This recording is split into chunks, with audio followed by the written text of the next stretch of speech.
Next use के platform पे आप सबका स्वागत करता हूं।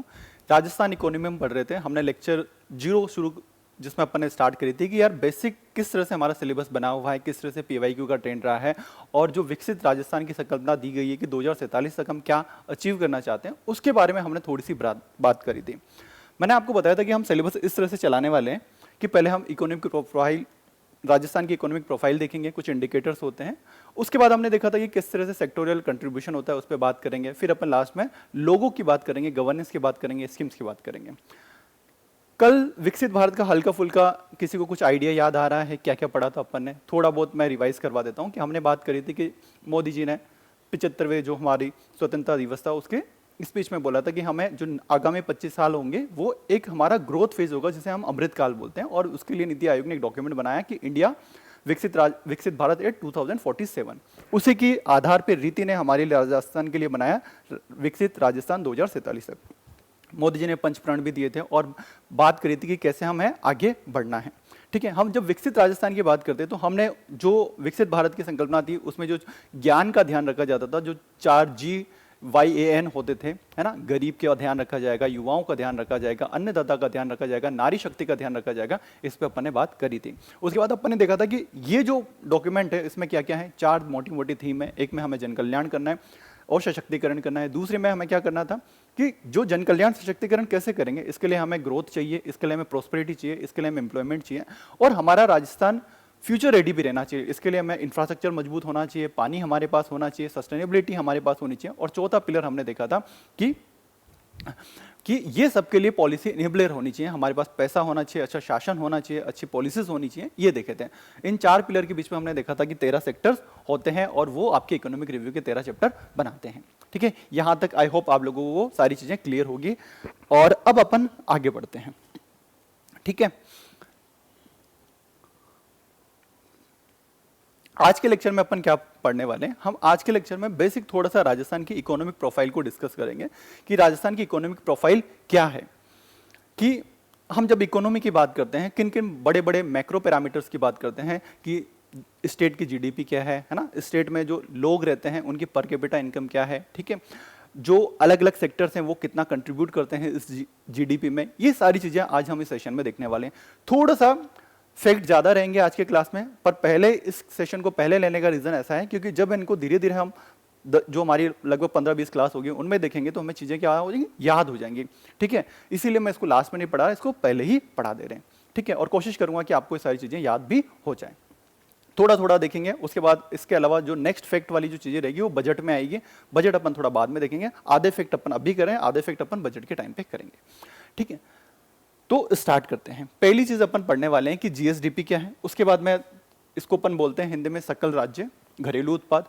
उसके बाद अपन एनएसडीपी पढ़ेंगे। यहाँ पे सकल था और यहाँ पे शुद्ध है, तो सकल और शुद्ध का फर्क क्या है, और ये जो शुद्ध है, शुद्ध राज्य घरेलू उत्पाद, ये क्या है अब। ठीक है, उसके अलावा फिर पर कैपिटा इनकम क्या है। उसके अलावा फिर जो सेक्टोरियल कंट्रीब्यूशन अपन कैलकुलेट करते हैं उसके लिए हमें जीएसवीए चाहिए, तो ये जीएसवीए क्या होता है, ये चीजें देखेंगे और कैसे इनमें ग्रोथ रही है, कैसे इंडिया के साथ इनका कंपेरिजन है, ये सारी चीजें आज हम डिस्कस करेंगे। इस टॉपिक से आपको अमूमन एक सवाल देखने को मिलता है प्रीलिम्स में। ठीक है, और बहुत ही इजी सा सवाल होता है। आपको मैं पहले ही बता दूं कि खूब सारे फैक्ट देखने को मिलेंगे और आपको ऐसा लगेगा कि सर क्या इतने सारी चीजें याद करनी है, ये भी याद करना है कि नहीं। अगर आपने कोई फैक्ट देख लिया, ठीक है, मल्टीपल बार रिवाइज कर लिया, तो आपको वहां पे एग्जाम में 4 ऑप्शन में से देखते हैं समझ में आ जाएगा कि अच्छा ये है। ठीक है, हम बस थोड़ा मोटा मोटा चीज देखने की कोशिश करेंगे। फिर याद क्या रखना है, तो याद हमें केवल वो चीजें रखनी है जो हम मेंस आंसर राइटिंग में करते हैं। ठीक है, मेंस आंसर राइटिंग में अगर अपन कोई आंसर लिख रहे हैं तो उसमें कुछ फैक्ट अपन डालते हैं, वो चीजें हमें याद करनी है कि भाई एग्रीकल्चर का कंट्रीब्यूशन इतना है, पर कैपिटा इनकम कितनी है, ये थोड़े थोड़े फैक्ट अपन याद करने की कोशिश करेंगे। हमारी जीडीपी का साइज कितना है, ये सब चीजें हम याद करने की कोशिश करेंगे। बाकी सब पर थोड़ा सा दिमाग में पिक्चर रहे, है ना, कि यार ऐसी ऐसी कुछ चीजें थी, और ऑप्शन देख के अपन को याद आ जाएगा। तो पहले ही बता रहा हूं थोड़ी सी हेवी क्लास होगी, पर डरना बिल्कुल नहीं है। पहले अपन बात करते हैं कि जीएसडीपी क्या होता है। मैं जीडीपी आपने सबने सुना होगा कि किसी भी देश की एक जीडीपी होती है, ग्रोस डोमेस्टिक प्रोडक्ट, जिसे अपन घरेलू उत्पाद बोलते हैं, सकल घरेलू उत्पाद। अगर मैं राजस्थान स्पेसिफिक बात करूं या किसी राज्य स्पेसिफिक बात करूं तो ये चीज क्या है, आप सबने पढ़ा होगा कि क्या होती है जीडीपी। हम मोटी मोटी भाषा में ये बोलूं कि जैसे राजस्थान की हमारी बाउंड्री है ना, राजस्थान की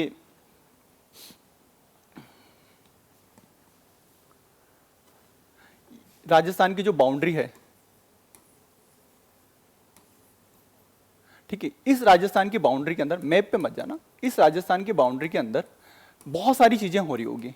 तो अगर मैं बात करूं कि एक साल में, जनरली किसकी बात करूं मैं, एक साल में जितने भी गुड्स एंड सर्विसेज प्रोड्यूस हुई है, जितने भी गुड्स एंड सर्विसेज, वस्तुएं और सेवाएं हमने प्रोड्यूस करी है, उनका, वस्तुओं और सेवाओं का, उनका मॉनेटरी वैल्यू या मौद्रिक वैल्यू, पैसों में कितनी कीमत है, ये एक चीज कहलाती है हमारी स्टेट की जीडीपी बोलो या जीएसडीपी अपन बोल सकते हैं।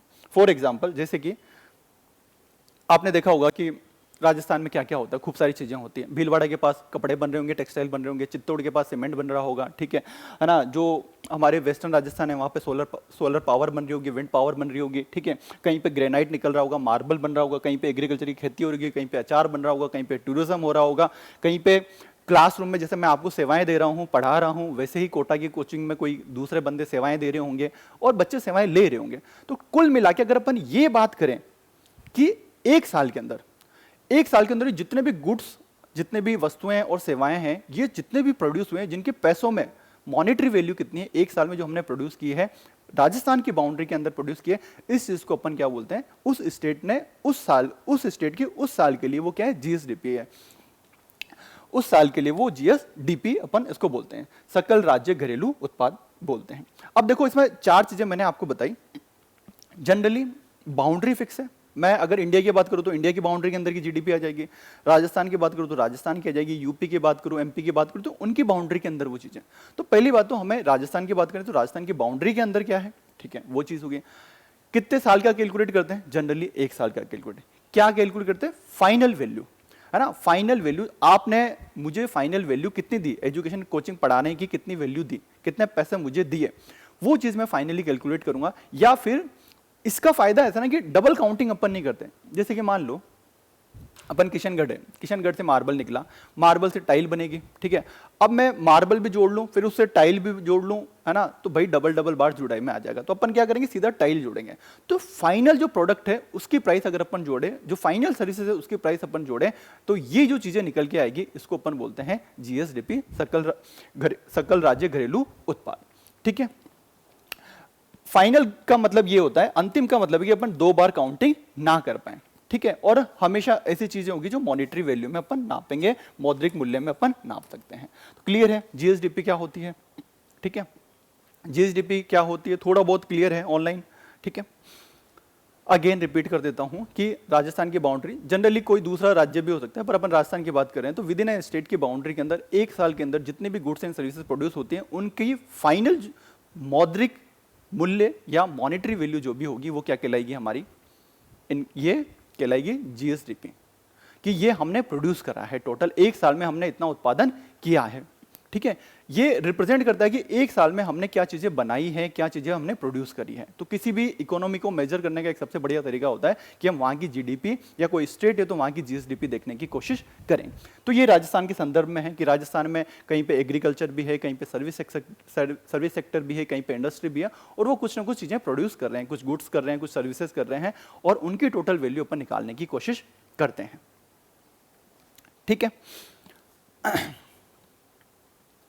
जैसे कि primary sector, secondary sector, tertiary sector ऐसा बोल सकते हो, या फिर एग्रीकल्चर बोल सकते हो, इंडस्ट्री बोल सकते हो, और सर्विस सेक्टर बोलते हो। एग्रीकल्चर में कुछ खेतियां होगी, है ना, कुछ खेती में कुछ फसल आई होगी, ठीक है। एनिमल हस्बेंड्री में कुछ डेयरी के कुछ प्रोडक्ट बने होंगे, कुछ मिनरल्स अपन ने निकाले होंगे। इंडस्ट्री में कुछ सीमेंट बना होगा, कुछ कपड़े अपन ने बनाए होंगे। सर्विस में अपन ने टूरिज्म किया होगा, होटल्स होंगे। ये सारी चीजें अपन ने प्रोड्यूस करी है एक साल के अंदर। इनकी टोटल वैल्यू को अपन क्या बोलते हैं, जीएसडीपी अपन बोलते हैं, ठीक है। और तो ये जो मॉनेटरी वैल्यू आई है इसी को अपन मनी वैल्यू, मॉनेटरी वैल्यू इसको अपन बोलते हैं, ठीक है। तो सिंपल भाषा में अगर मैं और बोलना चाहूं कि एग्रीकल्चर ले लो, इंडस्ट्री ले लो, सर्विस सेक्टर ले लो, इनसे जितनी भी अपन ने इनकम जनरेट करी सिंपल भाषा में, वो टोटल इनकम हमारी बन गई जीएसडीपी, ठीक है। अब अपन आगे बढ़ते हैं। क्यों अपन फाइनल लगते हैं, मैंने वही बताया कि जैसे मान लो मार्बल निकाल रहे हैं, फिर इसके अपन ने टाइल बनाई। अब मैं मार्बल को भी जोड़ूं, टाइल को भी जोड़ूं, भाई यही तो मार्बल से टाइल बनी है, तो मैं दो बार नहीं जोड़ूं, इसलिए अपन फाइनल वैल्यू को काउंट करते हैं, ठीक है। तो अपन सिंपल से किसकी जोड़ लेंगे, फाइनल को, ताकि डबल काउंटिंग हमारे पास नहीं हो। अब देखो ये चाहे जीडीपी हो चाहे जीएसडीपी हो या जितने भी आगे के हम पैरामीटर देखने वाले हैं, इनको हम दो चीज़ों पे नापते हैं। एक स्थिर मूल्य पे नापते हैं, कांस्टेंट प्राइस पे नापते हैं, और एक करंट मूल्य पे या प्रचित मूल्य पे नापते हैं। इसका क्या क्या फ़र्क है, थोड़ा समझने की कोशिश करना कि कैसे क्या होता है। फॉर एग्जाम्पल, समझाने के लिए मान लो हमारे पास चित्तौड़ की कोई फैक्ट्री है, ठीक है, सीमेंट फैक्ट्री है कोई चित्तौड़ में, और वहाँ से 100 कट्टे सीमेंट के अपन बना रहे हैं, 100 बैग बना रहे हैं सीमेंट के, बन रहे हैं, ठीक है। मान लो 2024 की मैं बात करूं, उसमें 100 कट्टे अपन ने बनाए और 100 कट्टों की रेट थी 300 के आसपास मान लो, तो अपनी जीएसडीपी कितनी हुई, तो कितने बने, कितनी वैल्यू प्रोड्यूस हुई टोटल, ठीक है, 30,000 के आसपास हुई। अब मान लो 2025 की मैं बात करूं, कट्टे वही हैं 100 रुपए। अब करंट प्राइस अगर मैं लूं, इस साल मान लो सीमेंट की प्राइस हो गई है, या प्रचलित मूल्य अगर मैं लूं, और यहां पे प्राइस हो गई है मान लो, अब कट्टे की मूल्य सीमेंट का कट्टा हो गया 350 रुपए का, तो ये कितनी हो गई, 35,000 के आसपास ये हो गई, ठीक है। अब मैं बोलूं कि लास्ट ईयर हमारी जीएसडीपी थी 30,000 रुपए, है ना, ओनली मान लो कि सीमेंट ही प्रोड्यूस हो रहा है और चीजें प्रोड्यूस नहीं हो रही, 30,000। इस साल में बोलूं कि हमारी जीएसडीपी होगी 35,000 रुपए, क्या सही में पिक्चर पता चली मुझे? भाई इन्फ्लेशन की वजह से आपकी रेट बढ़ी है, आपने कोई प्रोडक्शन नहीं बनाया, आपके कट्टे तो वो कि वही 100 ही है। तो एक पर लेकिन इसका फायदा क्या है भाई, सीमेंट पे मान लो कोई भी टैक्स लगेगा, कोई भी सब्सिडी दी जाएगी, कुछ भी दी जाएगी, तो वो तो आज की तारीख में कैलकुलेट होती है, आज की प्राइस में कैलकुलेट होती है। तो हम करंट प्राइस पे भी कैलकुलेट करते हैं, लेकिन करंट प्राइस पे कैलकुलेट करने का दिक्कत ये है कि हमें चीजें क्लियर नहीं होगी कि प्रोडक्शन हमारा बढ़ा है कि नहीं बढ़ा है। हमें ये बढ़ी हुई तो दिखेगी, 30,000 से 35,000 हो गई, लेकिन क्या 30,000 से 35,000 में हमने कोई बहुत उखाड़ा है क्या, कुछ बहुत ज्यादा अचीवमेंट कर लिया क्या? नहीं, हमने बस क्या है, इन्फ्लेशन, महंगाई बढ़ गई है, कट्टे वो के वही 100 के 100 ही बन रहे हैं, हमने कुछ नहीं किया। लेकिन मान लो मैं बोलूं कि यार मैं एक बेस ईयर ले लेता हूं, मैं एक बेस ईयर ले लेता हूं कि मैं रेट है ना करंट की नहीं लूंगा, कोई बेस ईयर के लूंगा। मान लो मैंने 2024 की रेट से ना देख रहा हूं, तो अब मैं 2025 में जीडीपी 2024 की जीडीपी लूं और बेस ईयर 2024 को ही बना लूं, तो 100 कट्टे हुए और 300 रुपए का कट्टा था, कितने बने, 30,000। और बेस ईयर में अगेन वो ले रहा हूं और वही 100 कट्टे थे, ठीक है, और रेट में बेस ईयर की ले रहा हूं 300, तो मुझे पता चल जाएगा कि भाई साहब अभी भी जीडीपी में तो कोई बड़ा बदलाव देखने को हमें नहीं मिला। तो हम कांस्टेंट प्राइस पे भी देखने की कोशिश करते हैं कि हमें सही में पता चलता है कि प्रोडक्शन वाइज हम, प्रोडक्टिव वाइज हम बढ़े हैं या नहीं बढ़े। अगर मैं ऐसा बोलता कि 35,000 हो गई है और बेस रेट भी 300 है, तो इसका मतलब कहीं ना कहीं पे ये चीज बड़ी होती, हमने शायद ज्यादा कट्टे प्रोड्यूस किए होते। इसलिए हम जीएसडीपी को दोनों जगह पे कैलकुलेट करते हैं, करंट प्राइस पे भी करते हैं और कांस्टेंट प्राइस पे भी करते हैं, स्थिर मूल्यों पे भी करते हैं और प्रचलित मूल्यों पे भी हम इसे कैलकुलेट करने की कोशिश करते हैं, ठीक है। ऐसे ही सारी चीजों को अपन प्रचलित मूल्य पे भी करेंगे और स्थिर मूल्यों पे करेंगे। जो प्रचलित मूल्य, जो आज की तारीख की हमारी रेट चल रही है, उस पे जब अपन कैलकुलेट करते हैं तो उसको बोलते हैं नॉमिनल जीएसडीपी, मतलब मौद्रिक जीएसडीपी। और जो पुरानी प्राइस पे, एक बेस ईयर की प्राइस पे अपन कैलकुलेट करते हैं, उस जमाने के हिसाब से देखने की कोशिश करते हैं ताकि हमें महंगाई को हटा सकें, क्योंकि चीजें तो क्या महंगाई की वजह से बढ़ी। अगर अपन महंगाई भूल के चीजें देखने की कोशिश करें, उस चीज को बोलते हैं रियल जीएसडीपी या वास्तविक जीएसडीपी, ठीक है। क्लियर है यहां तक? जैसे कि ये एग्जांपल अपन ने सीमेंट वाला समझने की कोशिश करी, तो अपन दोनों पे ही कैलकुलेट करेंगे। जब अपन प्रचलित मूल्य पे करते हैं तो हमें एक्चुअल में ये चीजें पता चलती है कि एक्चुअल में मनी वैल्यू कितनी है ना। हमें ये भी पता चल गया प्रोडक्शन बढ़ गया, प्राइस बढ़ गया, लेकिन ये सब चीजें इन्फ्लेशन की वजह से भी हो सकती है। इन्फ्लेशन का नुकसान इसमें घाटा नहीं है, इन्फ्लेशन अपन हटाते नहीं है। लेकिन जब अपन कांस्टेंट प्राइस पे कर रहे हैं तो हम ऑटोमेटिकली इन्फ्लेशन को क्या कर दे रहे हैं, नेगेट कर दे रहे हैं, इन्फ्लेशन को, चीजों को हटा दे रहे हैं। तो बस अपन को ये याद नहीं रखना, ये सब चीजें काम की चीज नहीं है, बस अपन को ये याद रखना है कि जीएसडीपी को अपन या आगे कोई भी डेटा होगा उसको दो जगह पे कैलकुलेट करते हैं, करंट प्राइस पे और कांस्टेंट प्राइस पे। अब देखो, एक बेस ईयर मानना पड़ता है। किस चीज पे? बेस ईयर की एक ऐसा ईयर अपन माने जिस साल सब कुछ नॉर्मल रहा हो, कोई युद्ध नहीं हुआ हो, कोई तूफान नहीं आया हो, कोई भूकंप नहीं आया हो, कोई एग्रीकल्चर का सूखा नहीं पड़ा हो, उस साल रेट बस सही रहे। तो ऐसा ईयर हमने मान रखा था बेस ईयर 2011-12। तो 2011-12 में जो रेट थी उसके हिसाब से अपन चीजें कैलकुलेट करते जाते हैं। और आप ऐसा ऑब्जर्व करोगे कि 2011-12 से अभी के आज की तारीख में अपन चलेंगे, चीजें आपको दुगनी महंगाई में मिलेगी। ठीक है, अभी मैं बताऊंगा कैसे दुगनी के आसपास आती है वो चीजें। तो बेस ईयर अपन ने 2011-12 मानते हैं। अब रिसेंटली मिनिस्ट्री ऑफ स्टेटिस्टिक्स है ना, मॉस्पी ने बोला कि अपन को बेस ईयर चेंज करने की जरूरत है। जनरल प्रैक्टिस है कि अपन 8-10 5-7 साल में चेंज करते रहते हैं, क्योंकि अब आज की तारीख में भी बेस ईयर 2011-12 का करें बहुत पुराना हो जाएगा यार। अब तो अपन 26-27 में आगे 15 साल हो चुके हैं। ठीक है, तो बेस ईयर उन्होंने बोला कि लेटेस्ट कोई ईयर लेते हैं जो बिल्कुल नॉर्मल रहा हो। तो उन्होंने बोला कि अब हम 2022-23 के हिसाब से बेस ईयर लेंगे, कि 2022-23 में जो रेट थी वो अपन आगे उसके हिसाब से कैलकुलेट करेंगे।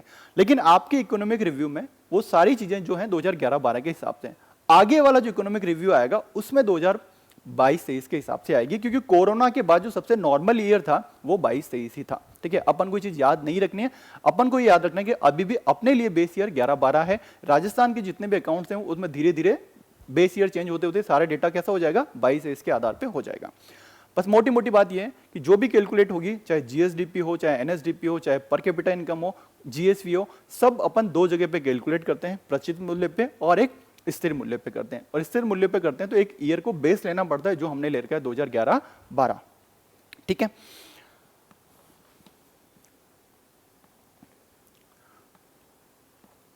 अब थोड़ा सा अपन ट्रेंड देखने की कोशिश करें कि ये क्या बेस ईयर का ट्रेंड रहा है। अगर मैं आपसे पूछूं कि अपने राजस्थान की, जो अपन ने बोला कि जितने भी है ना टूरिज्म से कोटा की कोचिंग वोचिंग सब मिला लो है ना, एग्रीकल्चर जो बन रही है, सबसे कितने गुड्स एंड सर्विसेज 2025-26 का जो एडवांस एस्टिमेट था उसके हिसाब से कितनी रही है। ठीक है, तो एक डेटा हमें अभी याद कर लो, हमें हमेशा याद रखने वाला है 18,75,413, 19 लाख के आसपास, 18.75 लाख करोड़ के आसपास ये सारी चीजें रही है। ठीक है, तो हमारी जीएसडीपी है 18,75,413। अगर हम देखेंगे ये बड़ी कैसे है, तो थोड़ा सा अपन थोड़ा ग्रोथ रेट पे देखते हैं कि जैसे मान लो 20-21 की मैं बात करूं तो लगभग 12 लाख करोड़ के आसपास थी। उस साइड उस साल मतलब 2000 मैं बात करूं कि ये ईयर रहा होगा, अगर मैं बात करूं कि 2020 और 21 में भी कुछ रही होगी है ना, और इसके कंपेयर में कितनी बड़ी, लगभग 17.5%। फिर अगले साल ये कितनी बड़ी, 12.5% इतनी हो गई। फिर अगले साल कितनी बड़ी, 12.85% कितनी हो गई। फिर अगले साल कितनी बड़ी, इतनी बड़ी, और कितनी इतनी हो गई। फिर अगले साल कितनी बड़ी, इतनी हो गई। तो अगर अपन 25-26 की जब अपन बात कर रहे हैं, एडवांस एस्टिमेट की बात कर रहे हैं, हम बोल रहे हैं कि 18,75,413 कि हमारी जो जीएसडीपी का साइज है वो है 18,75,413 करोड़ रुपए। ये हमारी जीएसडीपी का साइज है कि ये इतना गुड्स एंड सर्विसेज हमने एक साल के अंदर राजस्थान की टेरिटरी के अंदर प्रोड्यूस किए हैं, जिनकी फाइनल वैल्यू इतनी है टोटल मिला के, सॉरी। ठीक है, अब ग्रोथ रेट की बात करूं कि ये कितने स्पीड से ग्रो किया है, तो ये ग्रोथ रेट रही है हमारी 10% के आसपास, 10.24। ठीक है, अब इसका अगर अपन ग्राफ वाइज चलने की कोशिश करें, तो अगर मैं बोलूं कि हमारी जो, ऐसा बोल दूं कि जीएसडीपी का, हमारी जीएसडीपी कॉन्स्टेंटली बढ़ रही है, ग्रोथ रेट जो है उसकी कॉन्स्टेंटली बढ़ रही है। नहीं, ग्रोथ रेट शुरू में कितनी थी, 17.5 के आसपास, फिर 12.80 हुई, फिर ये घट के थोड़ी सी बढ़ी है, 12.85 हो गई, मतलब ऐसा करके हल्की सी बढ़ी, फिर नीचे की तरफ जा रही है। तो ये हमारा क्या हो जाएगा, ग्रोथ कर्व की मैं बात करूंगा तो ग्रोथ कर्व कैसा हो जाएगा, 17 से थोड़ी सी 12 के आसपास है, फिर थोड़ी सी बढ़ी, फिर वापस नीचे जा रही है। और आज की तारीख में हमें कितनी देखने को मिलती है, लास्ट ईयर हमारी ग्रोथ रेट कितनी रही, 10.24। मोटा मोटा बोले तो 10.25% की स्पीड से हम ग्रो किए हैं, 10.25% की स्पीड से हमने ग्रो किया है। और वैल्यू कितनी है, 18,75,413 करोड़, 18,75,413 करोड़ रुपए, ये हमारी जीएसडीपी का साइज है। ठीक है, ये ऐसे ऐसे बढ़ती है। ये शुरू में, क्योंकि यहाँ पे बेस इफेक्ट कम होगा तो हमें ग्रोथ ज्यादा देखने को मिलेगी, क्योंकि कोविड के टाइम पे तो कुछ था ही नहीं, इसलिए हमें ज्यादा ग्रोथ देखने को मिलेगी जैसे नॉर्मल साल हुआ है। ठीक है, यहां तक क्लियर है। और अभी रिसेंटली हमें आप देखोगे तो ये चीजें क्या है, एब्सोल्यूट वैल्यू में तो बढ़ती ही हमेशा अपन को मिल रही है, एब्सोल्यूट वैल्यू में तो क्या बढ़ती हुई हमें मिलेगी, 11, फिर 13, 15, 17, एब्सोल्यूट वैल्यू में हमें बढ़ती हुई मिलेगी। हमारी ग्रोथ रेट जरूर है कि हर साल कम ज्यादा होती रहती है। ठीक है, तो हमें जीएसडीपी का साइज होता है हमारा, कितना साइज है भाई, 18,75,413 करोड़ रुपए, 18,75,413 करोड़ रुपए, ये हमारी जीएसडीपी का साइज है। और ये जो ग्रोथ हुई है वो 10.24% हुई है। चलो, ये तो अपन ने राजस्थान की बात करी। अगर अपन इंडिया की बात करें, भाई इंडिया की कितनी है जीडीपी, जो अपन राजस्थान की जीएसडीपी तो अपन ने बोल दी कि 19.25 लाख करोड़ के आसपास है। इंडिया की कितनी है, तो इंडिया की है 25-26 के एस्टिमेट के हिसाब से 357 लाख करोड़ के आसपास। मोटा मोटा हमें याद रखना है कि 357 लाख करोड़ के आसपास इंडिया की जीएसडीपी है, ठीक है। अब इंडिया की भी, जैसे राजस्थान की ग्रोथ रेट अपन ने देखी कि अपन किस स्पीड से ग्रो किया है, 10.25 की स्पीड से अपन ने ग्रो किया है। हमारी जो जीडीपी अपन ने बढ़ाई है, स्टेट की जीडीपी अपन ने बढ़ाई है, जीएसडीपी अपन ने बढ़ाई है, वो 10.24% की स्पीड से बढ़ाई है, 24-25 से 25-26 के अंदर। अब इंडिया की बात करें, इंडिया किस स्पीड से बढ़ा है, तो इंडिया बढ़ा है अपने 8% की स्पीड से बढ़ा है। तो अपना इंडिया 8% से बढ़ा, लेकिन अपन 10.25% से बढ़े। अपनी ग्रोथ रेट इंडिया की ग्रोथ रेट से ज्यादा रही है, ठीक है। शुरू में ऐसा देखने को मिलेगा कि जैसे शुरू में 21-22-23 की बात करें, इंडिया ज्यादा स्पीड से ग्रो कर रहा था, 19-14 राजस्थान स्लो था। बट रिसेंट ईयर में आप देखोगे राजस्थान की ग्रोथ इंडिया की ग्रोथ से ज्यादा है। इंडिया 12 से किया, इधर अपन 12.85 से किया। इंडिया 9.8 से किया, अपन 9.25 से किया। इंडिया 8 से किया, अपन 10.25 से ग्रो कर रहे हैं। तो राजस्थान की ग्रोथ रेट इंडिया की जो ग्रोथ रेट है उससे ज्यादा रही है, ठीक है। अभी तक अपन को दो डेटा याद रखने हैं कि राजस्थान की जीएसडीपी कितनी है, 18,75,413। ग्रोथ रेट कितनी है हमारी ग्रोथ रेट कितनी रही है, 10.24%। ये हमारी ग्रोथ रेट। इंडिया की बात करें 357 लाख करोड़ के आसपास है, इंडिया की ग्रोथ रेट है 8। हमारी ग्रोथ रेट इंडिया से ज्यादा रही है रिसेंट ईयर में अपन बात करें तो। खासकर रिसेंट ईयर में हमने इंडिया को बीट किया है, इंडिया की ग्रोथ रेट को अपन ने बीट किया है, ठीक है। ये ट्रेंड अपन ने मोटा मोटा देख लिया। एग्जाम में भी अगर आ जाता है कि जैसे राजस्थान की स्पीड से ग्रोथ रेट कैसी रही है, तो अपन ऐसा छोटा मोटा ऐसा कर्व बना सकते हैं, ठीक है, ऐसा करके। और अभी की स्पीड में हमारा गया 10.24%, 25 एडवांस एस्टिमेट 25-26 में, ठीक है। और ये ग्रोथ रेट जीएसडीपी की। अब ये तो चलो 25-26 की थी एडवांस एस्टिमेट। बजट जो आया हमारा, बजट में 26-27 के लिए बजट आया, उसमें उन्होंने क्या माना कि जो हमारा 27 खत्म होगा, मार्च 27 खत्म होगा, उस एक साल के अंदर हम कितना प्रोड्यूस कर लेंगे। तो हमारा एस्टिमेट ऐसा बोलता है, बजट एस्टिमेट ऐसा बोलता है कि अब हम कर लेंगे, मैंने आपको लास्ट क्लास में भी 51-52 का आंकड़ा बताया था, 21,52,100 करोड़ रुपए। पहले इस 25-26 के लिए कितना, 18,75,413। बजट एस्टिमेट क्या बोलता है कि अगले साल 26-27 में कितना हो जाएगा हमारा, 21,52,100। तो अगर मैं ग्रोथ की बात करूं, कितना हुआ, लगभग 15% के आसपास अपन ने ग्रो करेंगे, ठीक है। लेकिन बजट में ऐसा बोला उन्होंने कि देखो हम जो लास्ट सरकार थी, मतलब जैसे अभी बीजेपी की गवर्नमेंट चलती, तो लास्ट कांग्रेस सरकार थी, है ना, सॉरी, उनकी जो लास्ट ईयर का जो बजट रहा था, उससे अपन ने कितना ग्रो किया, उससे अपन 41% अपन ने ग्रो किया। तो ये जो 22-23 का अपन आंकड़ा लें, 23-24 का अगर अपन आंकड़ा लें, 23-24 का 15,22,000 जो जीडीपी थी, 22,000 करोड़ रुपए, उससे अगर मैं इस 21-52 को करूं तो लगभग अपन ने 41% अपन ने हाइड कर लिया है।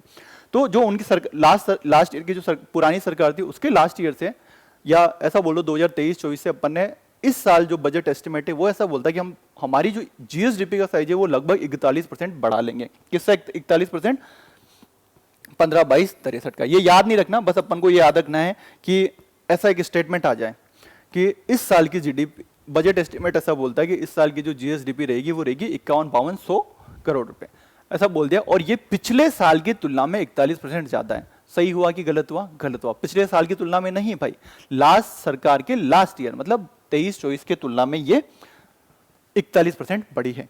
यहां तक क्लियर है, ठीक है। कोई डाउट हो तो आप कमेंट कर सकते हो, ठीक है। और सब एक एक बार है ना कमेंट में अपनी टाइपिंग भी कर दो कि हाँ मेरे को याद हो गया कि जीएसडीपी का साइज 2 लिख दो, एक तो लिख दो आप, उसके हिसाब से लिख दो 25-26 के हिसाब से 18,75,413 और 21,52,100 अपने हाथ से लिख दो। और ग्रोथ रेट 10.24 और इंडिया की 8 थी, इंडिया की 357 लाख करोड़ रुपए थी। और मोटी मोटी 41% अपने राजस्थान के जो बजट एस्टिमेट में है कि 26-27 के लिए जीडीपी ये बढ़ने वाली है राजस्थान की। कमेंट में लिखो सब, तो थोड़ा सा आपको डेटा याद होगा।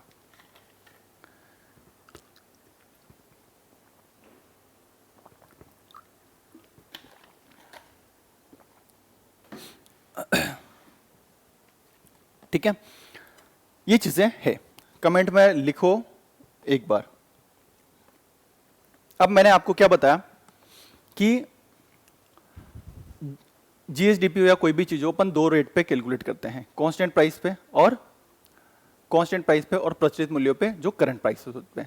अभी अपन ने जो मैंने आपको चीजें बताई वो बताई करंट प्राइस पे। करंट प्राइस पे मैंने आपको बताया 18,75,413 25-26 के लिए, और नेक्स्ट ईयर का जो बजट है 26-27 उसमें एस्टिमेट है 21,52,100।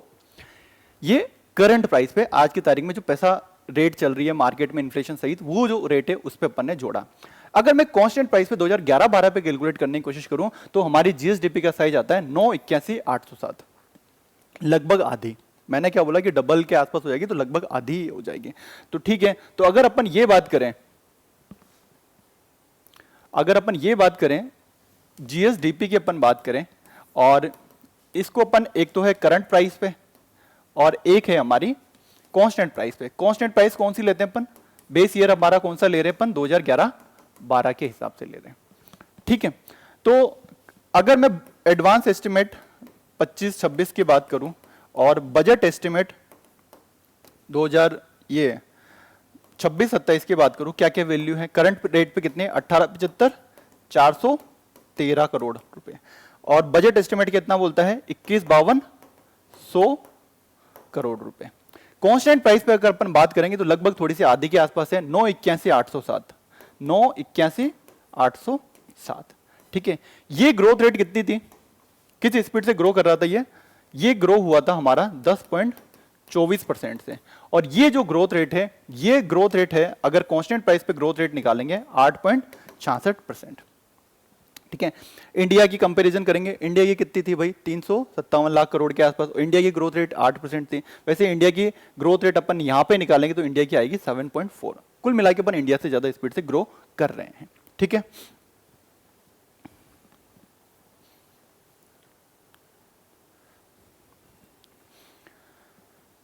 यहां तक क्लियर है सब चीजें, अपन अब आगे बढ़ते हैं। तो जी ये याद रख लेना है आपसे, जनरली चीजें जब लिखनी होती है कहीं पे अपन को मेंस में या कहीं पे अपन करंट प्राइस पे ज्यादा लिखते हैं, लेकिन प्रीलिम्स में ऐसा ट्रेंड रहा है कि वो पूछते ज्यादातर कांस्टेंट प्राइस पे। तो ऐसा नहीं कि अपन करंट प्राइस की ही याद रखें, अपन को मोटा मोटा पिक्चर याद रहने, 981,807, 981,807, और ग्रोथ रेट यहाँ पे कितनी है 8.66, 8.66 के आसपास ये ग्रोथ रेट है। ठीक है, अब ये वही कांस्टेंट प्राइस पे अगर अपन बात करें तो आज की तारीख में कितना है 981,807, और ग्रोथ रेट कितनी है 8.66। ठीक है, वही ट्रेंड है, जिग वाला ट्रेंड हमें देखने को मिलेगा।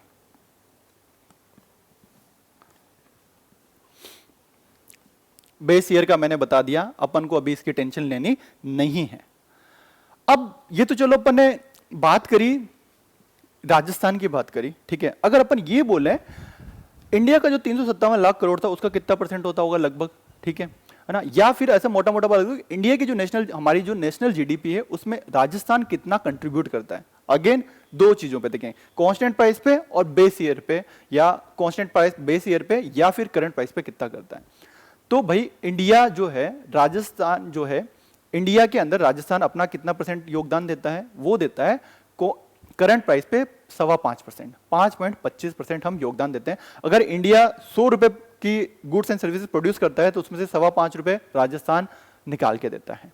और ये जो राजस्थान की रैंक है, ऐसे यूपी करता होगा, ऐसे एमपी करता होगा, ऐसे महाराष्ट्र करता होगा, लद्दाख करता होगा, सब करते होंगे, केरल, सब आंध्र प्रदेश, तमिलनाडु, कर्नाटका, सब वैसे ही सब करते होंगे, सब कोई ज्यादा करता होगा, कोई कम करता होगा। तो राजस्थान की रैंक आती है 5.25% के साथ जब अपन कंट्रीब्यूट करते हैं, हमारी रैंक आती है 7वीं रैंक। इंडिया में हमारी रैंक कौन सी है, 7वीं रैंक आती है। तो ऐसे एज ए क्यूरियोसिटी पहली किसकी आती है, तो पहली हमें याद रखने की जरूरत नहीं है, बट फिर भी क्यूरियोसिटी के हिसाब से बता दूं कि महाराष्ट्र की पहली रेट आती है। दूसरी तीसरी जो रैंक है ना, जो सबसे ज्यादा कंट्रीब्यूट करता है, पहला तो महाराष्ट्र करता है लगभग 13% के आसपास। दूसरे जो भी स्टेट आएंगे जैसे तमिलनाडु हो गया और है ना, उत्तर प्रदेश हो गया, ये लगभग 9, 9.5 के आसपास करते हैं। राजस्थान 7वें नंबर पे आता है, 5.25% कंट्रीब्यूट करता है, 5.25 का करंट प्राइस पे। अगर मैं यही चीज बोलूं कि कांस्टेंट प्राइस पे राजस्थान कितना कंट्रीब्यूट करता है, तो कांस्टेंट प्राइस पे राजस्थान कंट्रीब्यूट करता है 4.86%। ठीक है, अगर हम इंडिया की बात करें तो राजस्थान जो है ना, हमारा कंट्रीब्यूशन जो है वो कितना है, करंट प्राइस पे है 5.25% के आसपास। ठीक है, और कांस्टेंट प्राइस पे है 4.86% के आसपास। ये चीज याद रख लेनी है। और ये रैंक कौन सी है, 7वीं रैंक हमारी है। 7वें नंबर पे अपन आते हैं प्रोड्यूस करने में। सबसे ज्यादा कौन प्रोड्यूस करता है, महाराष्ट्र, और कितना करता है, ठीक है, लगभग 13 लाख करोड़ के आसपास, 13% के आसपास ये करता है। ठीक है, ये चीजें। तो अपन ने कितनी चीजें देख ली अभी तक, है ना। थोड़ी सी हैवी रहेगी, थोड़ा डेटा बहुत सारी चीजें हैं, बट इनसे प्रीलिम्स में एक क्वेश्चन आने की हाई प्रोबेबिलिटी है, बहुत हाई प्रोबेबिलिटी है। ये जो इकोनॉमिक प्रोफाइल है, इससे जनरली एक क्वेश्चन पूछा जाता है, ग्रोथ रेट क्या रही, अभी मैं बताऊंगा अब इससे कैसे सवाल पूछे जाते हैं। ठीक है, क्लियर है यहां तक। अब अभी अपन ने बात करी सकल घरेलू उत्पाद, सकल राज्य घरेलू उत्पाद की बात करी, सॉरी, है ना, ग्रोथ की बात करी। अगर जीएसडीपी की बात करी, अगर मैं बोलूं शुद्ध, तो ये शुद्ध वाली डिबेट क्या है और ये सकल वाली डिबेट क्या है। देखो, मैंने सिंपल सा तो बोल दिया कि भाई कि इतना सीमेंट अपन ने बनाया, इतना मार्बल की टाइल्स अपन ने बनाई, ये प्रोड्यूस किया, इतने कपड़े बनाए, ये बनाया, टोटल वैल्यू जोड़ दी। अब ये बताओ, ये जब चीजें प्रोड्यूस करते हैं, ठीक है, रोड, सीमेंट के कट्टे लेके रोड भी जाता होगा, रोड क्या, सीमेंट के कट्टे लेके ट्रक रोड पे भी जाता होगा, ठीक है, तो रोड भी खराब होता होगा, तो रोड की भी मरम्मत लगती होगी, ठीक है, रोड की मरम्मत लगती होगी, तो वो मरम्मत अपन को करानी पड़ेगी, खर्चा होता होगा। मशीन है, ठीक है, कोई भी मशीनें काम करी, जैसे कपड़े की फैक्ट्री है, तो उसमें मशीनें भी पुरानी होती होगी, नई भी लानी पड़ती होगी, उसमें रिपेयर भी करवाना पड़ता होगा। पावर प्लांट है ना, सोलर की पैनल्स हैं, वो प्लेटें भी चेंज होती होगी धीरे धीरे। तो कुछ ना कुछ ऐसा नहीं कि अपन बस प्रोड्यूस करते जा रहे हैं, भाई उनमें चीजें खराब भी होती है, चीजें, है ना, मरम्मत भी करवानी पड़ती है। तो अपन डेप्रिसिएशन देखते हैं कि जो हमारा फिक्स कैपिटल जो हमने इन्वेस्ट कर रखा है वो घटाएंगे तब हमें शुद्ध मिलेगा। नेट, ये तो अपन ने ग्रोस मोटा मोटा जोड़ लिया सारा कि हाँ इतना प्रोड्यूस कर रहे हैं भाई साहब। अरे भाई साहब, इसमें खर्चा कितना हो रहा है, इसमें आपको और भी चीजें खर्चा तो हो रहा है ना। आपने रोड बना दिया, अब वो रोड 10 साल ही चला, फिर अचानक से खर्चा आ जाएगा, तो आप मोटा मोटा से देख लो कि हर साल रोड पे कितना मरम्मत में खर्चा हो रहा है। ठीक है, ये सब चीजें अपन घटाएंगे तब अपन को कोई ढंग की चीज मिले, उसको, उसी ढंग की चीज को अपन बोलते हैं नेट स्टेट डोमेस्टिक प्रोडक्ट। वो था सकल, यह है शुद्ध, वो था ग्रोस, यह है शुद्ध। ये फर्क है कि जब हम ये जो हमारा जीएसडीपी था, इसमें से डेप्रिसिएशन घटा दें, इसमें से जो मूल्य ह्रास हो रहा है चीजों में, मशीनों की कीमत धीरे धीरे घटती जा रही है। आज की तारीख में मशीन जो नई फैक्ट्री में लगी थी 10 लाख रुपए थी, वो धीरे धीरे मशीन की वैल्यू धीरे धीरे 9 लाख, 8 लाख, 7 लाख हो जाएगी, क्योंकि वो घिस रही है। आप प्रोड्यूस तो करे जा रहे हो, उसमें मशीनें घिसती जा रही है। तो इस डेप्रिसिएशन को अपन को अगर घटाते हैं तब अपन को जो पिक्चर पता चलती है कि भाई हमने गुड्स एंड सर्विसेज कितने प्रोड्यूस करी, वो तो उसको घटा के करेंगे। तो ये जो चीज आएगी उसको अपन बोलते हैं नेट स्टेट डोमेस्टिक प्रोडक्ट, अपन इसको बोलते हैं। ठीक है, मोटा मोटा समझ में आया। ठीक है, तो ये क्या होता है कि शुद्ध राज्य घरेलू उत्पाद क्या है, वही सेम डेफिनेशन है। किसी वित्तीय वर्ष में किसी राज्य की सीमाओं के अंदर जो भी गुड्स एंड सर्विसेज प्रोड्यूस होती है उनका शुद्ध, वहां पे मॉनेटरी वैल्यू लेते थे अपन, है ना, अंतिम मूल्य। ये कौन सा मूल्य, शुद्ध मूल्य, मतलब इसमें से अपन को डेप्रिसिएशन घटाना पड़ेगा। तो अपन जीएसडीपी में से जब मूल्यह्रास या स्थिर पूंजी का उपभोग अपन घटाते हैं, जो हमारा फिक्स कैपिटल है वो कम हो गया, उसको घटाते हैं, तो हमें क्या मिलता है, एनएसडीपी अपन को मिलता है, शुद्ध राज्य घरेलू उत्पाद हमें मिलता है, नेट स्टेट डोमेस्टिक प्रोडक्ट हमें मिलता है। ठीक है, फॉर एग्जांपल जैसे कि यही मान लो अपन ने सीमेंट प्रोड्यूस किया, है ना, सीमेंट फैक्ट्री चित्तौड़ में सीमेंट कर रही है, अब ये ट्रक लेके जाएगा तो रोड भी खराब होगा, तो इसकी मरम्मत भी करानी पड़ेगी। मान लो मरम्मत कराने में 2 लाख करोड़ रुपए लगे, सीमेंट से अपन को 13 लाख करोड़ रुपए बने, तो भाई नेट अपन ने कितना किया, नेट अपन ने कितना प्रोड्यूस किया, 13 लाख करोड़ रुपए। तो ये चीज होती है कि जो भी आपकी फैक्ट्री पुरानी हो रही है, रोड ठीक करवा रहे हो, सोलर पावर प्लांट की चीजें ठीक करवा रहे हो, ये सब चीजें खत्म होती जाती है। भाई चीजें प्रोड्यूस करने में कुछ तो खर्च होगा, उस चीज को अपन अब जब डेप्रिसिएशन को हटा देते हैं, फिक्स कैपिटल जो खर्च हो रहा है उसको हटा देते हैं, स्थिर पूंजी का जो उपभोग हो रहा है उसको घटा देते हैं जीएसडीपी से, जो हमें टर्म मिलती है उसको अपन बोलते हैं एनएसडीपी। एनएसडीपी क्लियर है कि क्या होती है, शुद्ध और सकल। सकल में पूरा आ गया, ग्रोस आ गया, और नेट में अपन नेट निकालेंगे तो अपन को डेप्रिसिएशन को घटाना पड़ेगा, मूल्यह्रास को हमें घटाना पड़ेगा। ठीक है, अब वही अगेन दो चीजों पे देखेंगे, जीएसडीपी पे अपन ने करंट पे देखी थी और किस पे देखी थी, कांस्टेंट पे देखी थी। कितनी, अगर 25-26 की मैं बात करूं, कितनी थी हमारी, 1875 413। ठीक है, और यहां और उधर कितनी थी, 981 807। वैसे ही जो ये चीजें, अब ये बताओ अगर 1875 413 थी, उससे कम होगी कि ज्यादा होगी एनएसडीपी, तो कम होगी क्योंकि डेप्रिसिएशन कर रहे हैं। तो ये चीज कितनी आती है, लगभग 1685 112। 16,85,112 करोड़ रुपए की हमारी एनएसडीपी बनती है। अब वहां पे भी ग्रोथ रेट होती थी, कितनी होती थी? 10.24। यहां पे भी कुछ ग्रोथ रेट होगी, वो ग्रोथ रेट है वो 10.25 थी, ये लगभग 10.5% के आसपास है, 10.48 ये आती है, सेम चीज है, ठीक है। और इसी को भी अपन कांस्टेंट प्राइस पे निकाल सकते हैं। कांस्टेंट प्राइस पे वो कितनी थी? 981,807, ये कितनी है? 859,333, ठीक है। और वहां पे ग्रोथ रेट कितनी थी? 7.4 के 8.66 थी, यहाँ पे ग्रोथ रेट कितनी है? 8.9 के आसपास है, ठीक है। तो कुल मिला के अगर अपन अभी तक ये बात करें, एसडीपी देख रहे थे, है ना, राज्य घरेलू उत्पाद देख रहे थे, दो हैं, एक तो ग्रोस हो गया और एक क्या हो गया? नेट हो गया। ये तो हो गया सकल या ग्रोस वाला, ठीक है। इसमें सारी चीजें आएंगी, फाइनल वैल्यू आएगी, ठीक है। और ये नेट जो हमारा बात कर रहे थे, नेट या शुद्ध, इसमें क्या चीजें आएगी? जो हमारी जीएसडीपी है, इसमें से क्या घटा दूं मैं? मूल्यह्रास या फिक्स कैपिटल जो हमारा है, स्थिर जो पूंजी का उपभोग हुआ है उसको मैं घटा दूं, तो ये चीज आएगी। करंट प्राइस पे ये कितनी होती थी? 18,75,413। इसकी ग्रोथ रेट कितनी थी? 10.25% के आसपास। इंडिया की कंपैरिजन में कितनी थी? इंडिया की 8 थी। कांस्टेंट प्राइस पे ये 981,807 थी, ग्रोथ रेट 8.66% थी, और इंडिया के रेस्पेक्ट में 7.4 थी। याद करने का तरीका होता है, कांस्टेंट प्राइस पे कांस्टेंट कौन है? आईपीएल में कांस्टेंट कौन है? थाला। थाला के नंबर कितने होते हैं? 07। तो ये 07 लास्ट में कुछ मोटा मोटा दिखे तो भाई थाला, ठीक है। अब देखो कुल मिला के मैं कितनी ट्रिक बताने की कोशिश करूं, सब फर्जीवाड़ा है, ठीक है। याद आप लोगों को ही करना है ना, 4 बार पढ़ेंगे तो याद हो जाएगी, ठीक है। पर मैं फिर भी थोड़ा बहुत आपको जैसे तैसे जोड़ तोड़ मरोड़ के कुछ ना कुछ आपको देने की कोशिश करता हूँ कि हल्का फुल्का कुछ याद रह जाए। 981,807, 07 पीछे आता है। कांस्टेंट प्राइस पे कांस्टेंट कौन है? अपना थाला महेंद्र सिंह धोनी, ठीक है। और रेट कितनी है? 7.4% इंडिया की थी और इसकी 8.66। एनएसडीपी अपन ने निकाला, डेप्रिसिएशन जब अपन घटाएंगे, ये थी हमारी 18,75,413 25-26 के लिए। किसकी मैं बात कर रहा हूं? एडवांस एस्टिमेट 25-26 की मैं बात कर रहा हूं। 16,85,112, 16,85,112, 112 पीछे के नंबर याद करना चाहें तो 112 किसके नंबर होते हैं? इमरजेंसी के, ठीक है। तो इमरजेंसी से याद रख सकते हो, 112 आएंगे, 16,85,112। और उधर कितना था? थाला आता था, इधर थाला के बजाय आप क्रिस गेल को ले आओ, तो 333 पीछे लाओ, क्रिस गेल की जर्सी का नंबर 333 होता था, ठीक है। तो 859,333, मोटा मोटा देखें तो 16 लाख, ये कितनी होगी? लगभग 8, ये कितनी होगी? 8.6 लाख करोड़ के आसपास होगी, मोटी मोटी 8.6 लाख करोड़ के आसपास होगी, मोटी मोटी 9.8 लाख करोड़ के आसपास होगी।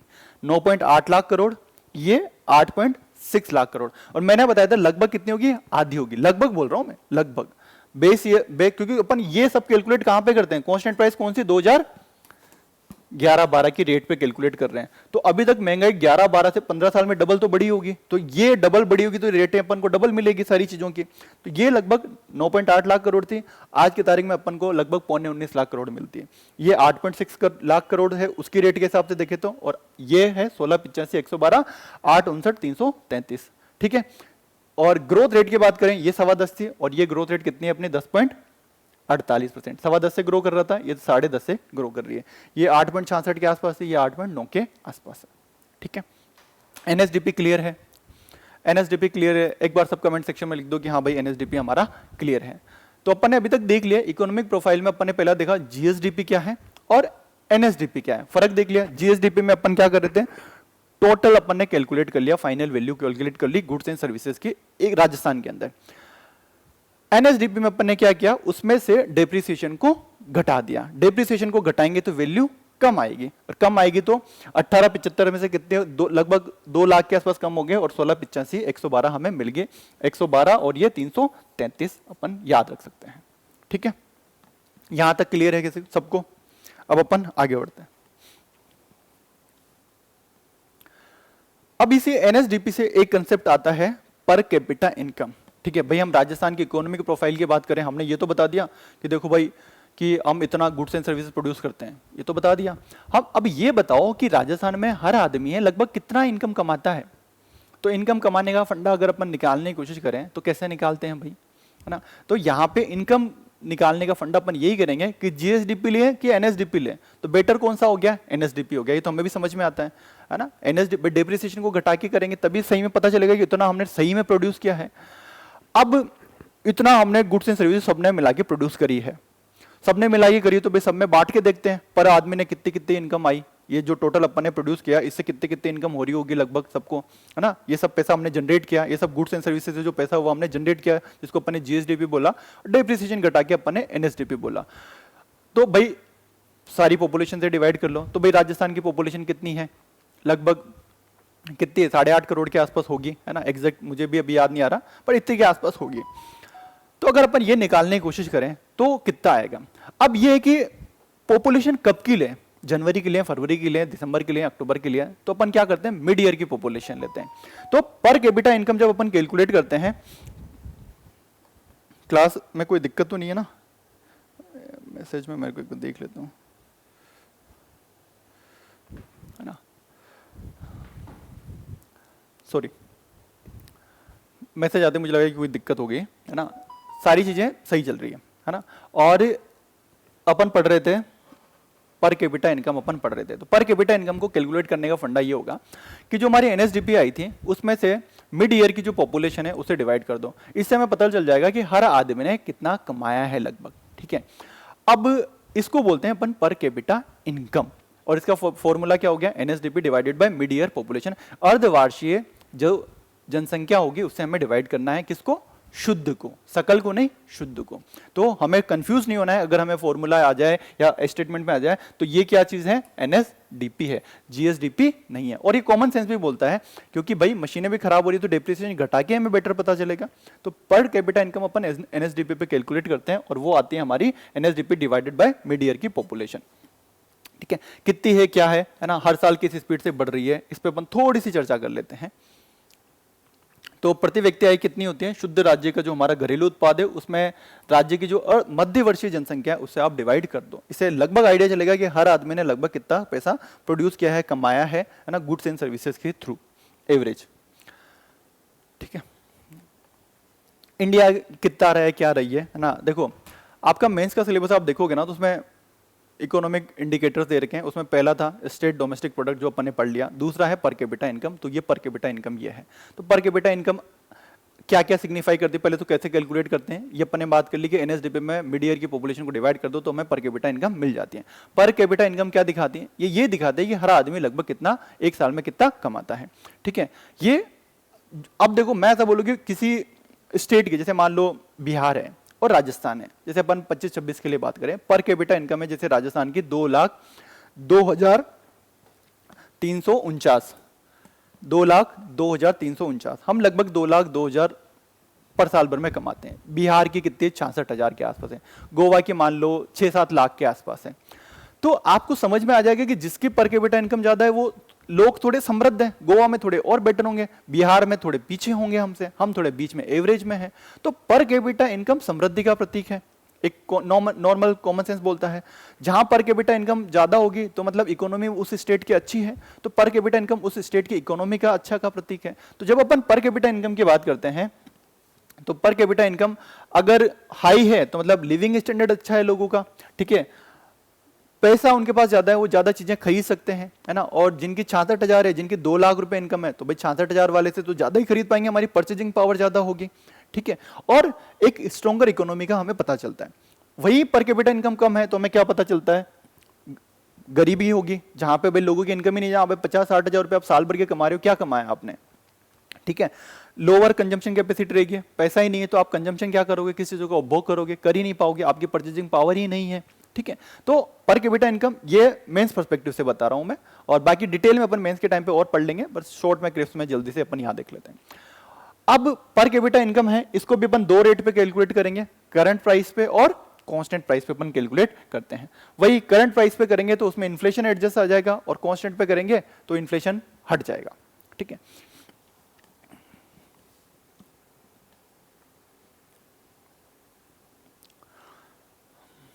तो अगर अपन राजस्थान की बात करें, 25-26 के लिए बात करें, तो हमारी पर कैपिटा इनकम रही है 2,02,349 रुपए।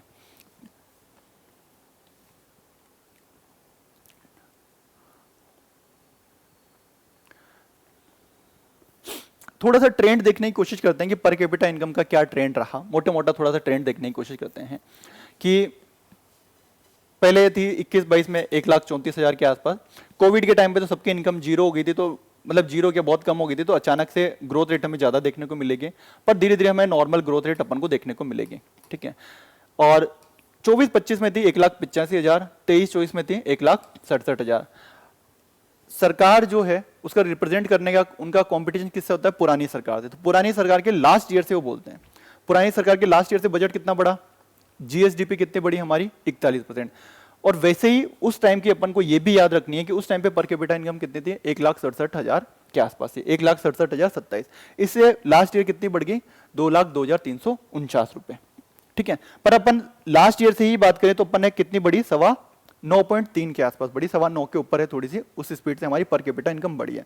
अब देखो वापस अगेन ग्रोथ रेट में अपन ने क्या ट्रेंड देखा था कि शुरू में राजस्थान की ग्रोथ रेट इंडिया से कम थी, बाद में हमारी ग्रोथ रेट है वो इंडिया से ज्यादा हो गई। यही ट्रेंड अपन ने देखा था।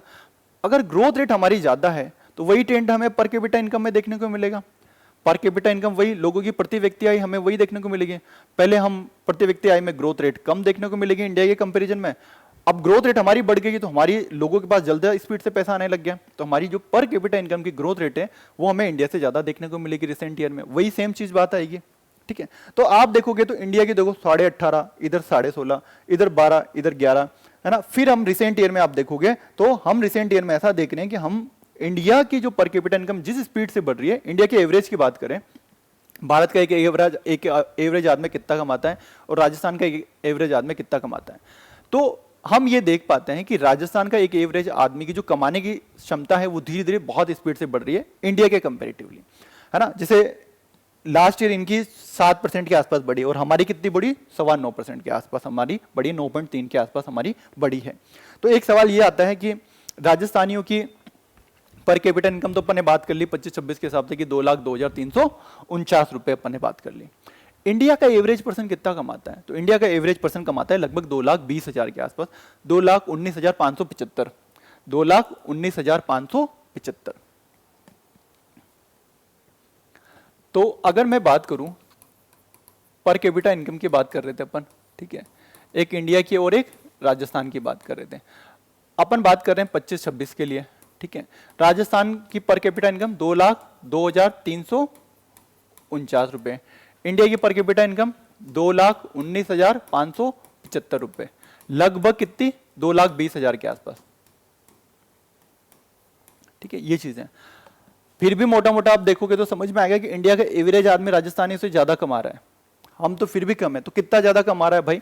तो ये जो चीज है, हम अगर यहाँ पे कोई आदमी 100 रुपए कमा रहा है ना, तो हम तो 92 रुपए ही कमा रहे हैं, हम फिर भी इंडिया के एवरेज से पीछे हैं, ठीक है। ग्रोथ रेट ज्यादा हो रही है, तो हो सकता है फ्यूचर में हम इंडिया का आदमी अगर 100 रुपए कमाता है, इन फ्यूचर 7-8 साल बाद हमें देखने को मिले हम हो सकता है 110 रुपए कमा रहे होंगे। पर आज की तारीख में अपन बात करें, ग्रोथ रेट ज्यादा है तो फ्यूचर में हमें देखने को मिलेगा। पर आज की तारीख में बात करें तो राजस्थान का आदमी, अगर इंडिया का एवरेज आदमी 100 रुपए कमाता है तो राजस्थान का कितना कमाता है? 92 रुपए कमाता है।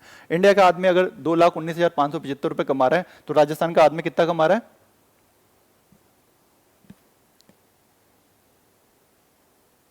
कितना कमा रहा है? ये 2,02,349 रुपए कमा रहा है, ठीक है। आप सब लोगों के डाउट मैं अभी लास्ट में लूंगा, ठीक है। क्लियर है? Per capita income. Growth rate की बात करें तो इंडिया की ग्रोथ, हमारी ग्रोथ रेट कितनी है? 9.3 के आसपास है और इंडिया की ग्रोथ रेट लगभग 7 के आसपास है, 6.9 के आसपास है, ठीक है। ये चीजें, तो पर कैपिटा इनकम क्लियर है कि पर कैपिटा प्रति व्यक्ति आय क्या होती है? प्रति व्यक्ति आय होती है हमारी एनएसडीपी डिवाइडेड बाय मध्य वर्षीय जनसंख्या।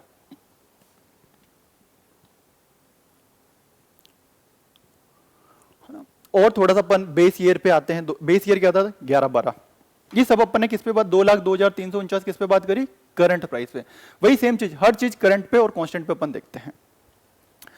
अगर अपन मोटा मोटा करंट प्राइस पे देखें कि 11-12 में पर कैपिटा इनकम थी हमारी 57,192 रुपए, अब बढ़ के कितने होगी? 2,02,349। तो हमने लगभग कितना गुना इंक्रीज किया? 3.54 गुना हमने इंक्रीज कर लिया, लगभग 3.54 गुना हमने इंक्रीज कर लिया। इंडिया की बात करें, इंडिया की थी इंडिया का एवरेज पर पर्सन कितना कमा रहा था? 63,462 और ये हो गई 2,19,575। ये कितनी बड़ी? 3.46। कितनी बड़ी? 3.46। तो मैंने आपको क्या बोला था? हमारा बली से कम है, लेकिन हमारी जो ग्रोथ रेट है पर कैपिटा इनकम बढ़ने की वो ज्यादा है। इंडिया की ग्रोथ रेट पिछले 15 सालों में पर कैपिटा इनकम कितना गुना बढ़ी? 3.46। हमारे यहाँ पे कितना गुना बनी? 3.54%। ठीक है, तो ये मेंस का फैक्ट है, बट ये मोटा मोटा आप ट्रेंड याद रख सकते हो कि इंडिया से अपन ज्यादा स्पीड से ग्रो कर रहे हैं। लेकिन इसका मतलब ये नहीं कि हम आगे निकल गए, आगे निकलेंगे। अभी तो हम कितना है, वो 100 कमाते तो अपन 92 में ही कमाते हैं। ठीक है, पर ट्रेंड ऐसा है कि हम अपन फ्यूचर में आगे निकल जाएंगे। ठीक है, अब वापस से एक बार कंपैरिजन, ये तो हो गया था अपना कौन सी प्राइस पे गया था अपन ने, करंट प्राइस है। अगर अपन यही चीज 2011-12 की कांस्टेंट प्राइस पे देखिए कि उस टाइम पे हर आदमी कितना कमाता था, पर पर्सन कितना कमाता था राजस्थान में और इंडिया में। ठीक है, इंडिया में उस टाइम पे ग्रोथ 1,22,000 के आसपास कमाता था और राजस्थान में कमाता था 1,03,189 के आसपास। ठीक है, वही सेम चीज है कि लगभग आधा 15 साल में चीजें डबल हो गई है। ठीक है, तो अभी कितना कमा रहा है? 2,02,349 रुपए। उस टाइम पे 1,03,189 रुपए करता था। पीछे दोनों के 9 आता है। ठीक है, तो अगर अपन रिवाइज करते हैं, ठीक है, इंडिया का कितना कमा, राजस्थान 25-26 में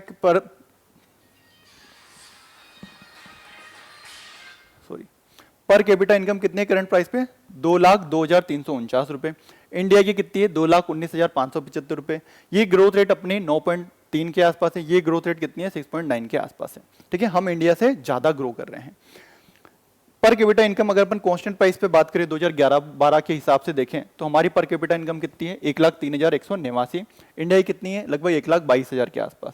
ये ग्रोथ रेट 6.3 है और ये 7.6 है। ये ज्यादा काम की चीज नहीं है, ये जरूर अपने लिए काम की चीज है। ठीक है, ये जरूर हमारे लिए काम की चीज है। और अगर मेंस में जब अपन एनालिसिस करेंगे तो वो क्या पॉइंट लिखेंगे कि शुरू में हमारी पर कैपिटा इनकम इंडिया से पीछे थी, ग्रोथ रेट में भी पीछे थी, और जनरली तो पीछे अभी भी है ही। अपन वो 100 कमाते तो अपन 92 ही कमाते हैं। लेकिन रिसेंट ईयर के ट्रेंड ऐसा बताते हैं कि हमारी जो पर कैपिटा इनकम प्रति व्यक्ति आय बढ़ने की जो दर है वो ज्यादा है। अगर इंडिया लगभग 7 पर कैपिटा इनकम 7% से बढ़ा रहा है तो हम कितने परसेंट से बढ़ा रहे हैं? 9.3% से अपन बढ़ा रहे हैं। इन फ्यूचर ऐसा हो सकता है कि राजस्थानी जो है वो ज्यादा कमा पाएंगे। ठीक है, तो अभी मान लो अगर अपन सिर्फ समोसे कचौरी लेके खा पा रहे हैं तो हो सकता है नेक्स्ट टाइम पे हम 2-5 साल बाद समोसे कचौरी और घेवर सब ब्रेकफास्ट में खाने लग जाएंगे। थोड़ी इनकम बढ़ जाएगी तो फिर खर्चा भी करने लग जाएंगे अपन। ठीक है, तो ये चीजें यहां तक क्लियर है। अभी तक अपन ने क्या देख लिया?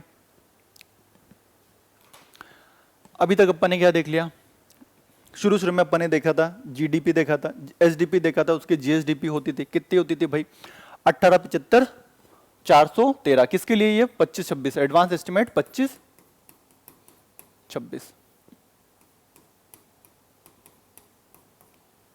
आप सब लोगों के डाउट में लास्ट में ले लूंगा। ठीक है, करंट प्राइस पे हमारी है 18,75,413। ग्रोथ रेट अपन ने बात करी थी 10.25 के आसपास है, और एनएसडीपी की ग्रोथ रेट कितनी है?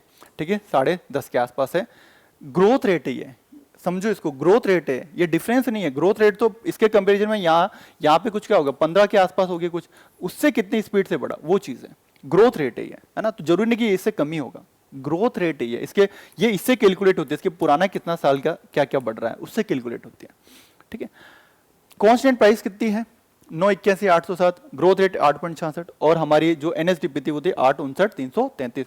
ये क्रिस गेल भाई साहब है, और 112 इमरजेंसी नंबर है, 07 अपना कांस्टेंट कौन है? एमएस धोनी। उधर क्रिस गेल 333 ये अपनी है, और मोटा मोटा 10.5 और ये 8.9। अब इसमें अपन ने क्या जोड़ लिया? एक और नई डेटा अपने लिए जुड़ गया, वो जुड़ गया हमारे लिए पर कैपिटा इनकम।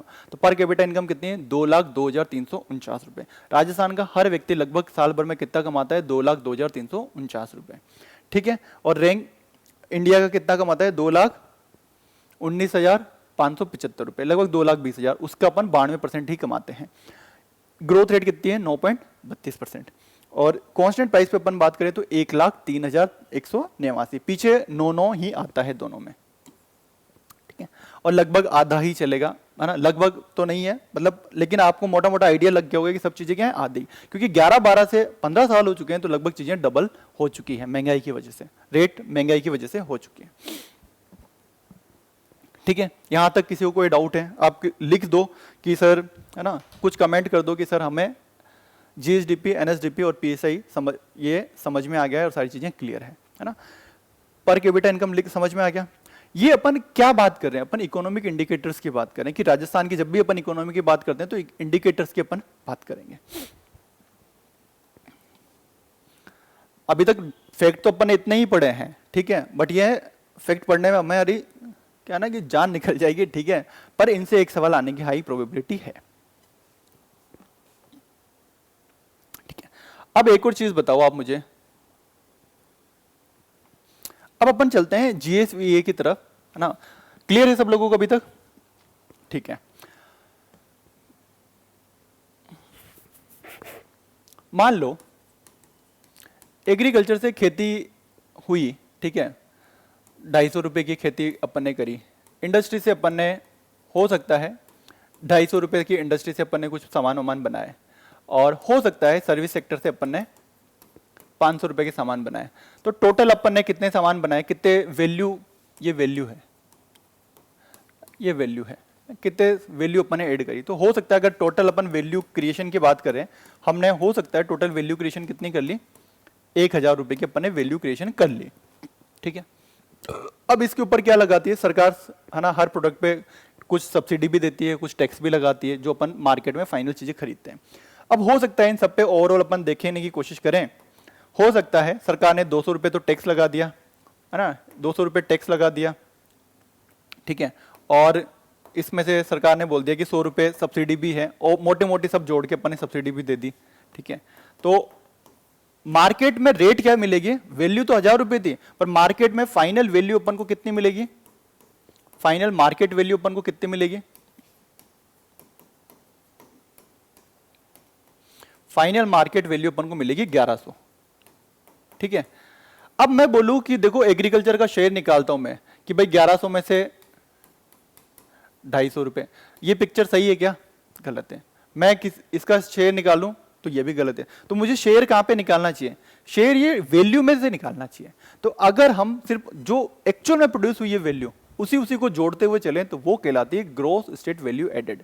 सिर्फ हमें सही में जो हमारा मूल्य वर्धन हुआ है सिर्फ वो जोड़ें, टैक्स ऐसा तो है नहीं। देखो मैं ये बोल रहा हूं, टैक्स कोई जनरेट होता है क्या, जैसे मैंने बोला कि 1000 रुपए की हमने वैल्यू एड करी, अब उसमें से सरकार ने मान लो 200 रुपए टैक्स लगा दिए, 100 रुपए सब्सिडी दे दी, तो हमें मार्केट वैल्यू तो क्या दिखेगी 1100 रुपए, पर सही में हमने क्या कि 1100 रुपए जनरेट किए, 1100 रुपए की वैल्यू क्रिएट करी है क्या, नहीं, हमने वैल्यू तो 1000 की करी है, 100 रुपए तुमने टैक्स लगा दिया, इसकी वजह से हमें ज्यादा दिखाई दे रहा है।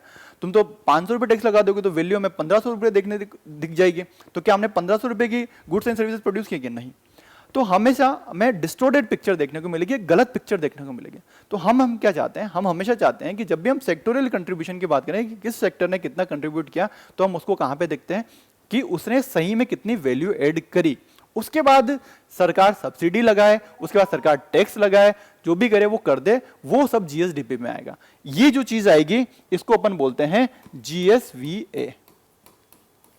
तो जीएसवीए, तो अब इस जीएसवीए के बाद अगर जीएसवीए के बाद सरकार इसमें टैक्स जोड़ दे, सरकार इसमें से सब्सिडी घटा दे, जो वैल्यू आएगी वो बनेगी मेरी जीएसडीपी, वो बनेगी मेरी जीएसडीपी, ठीक है।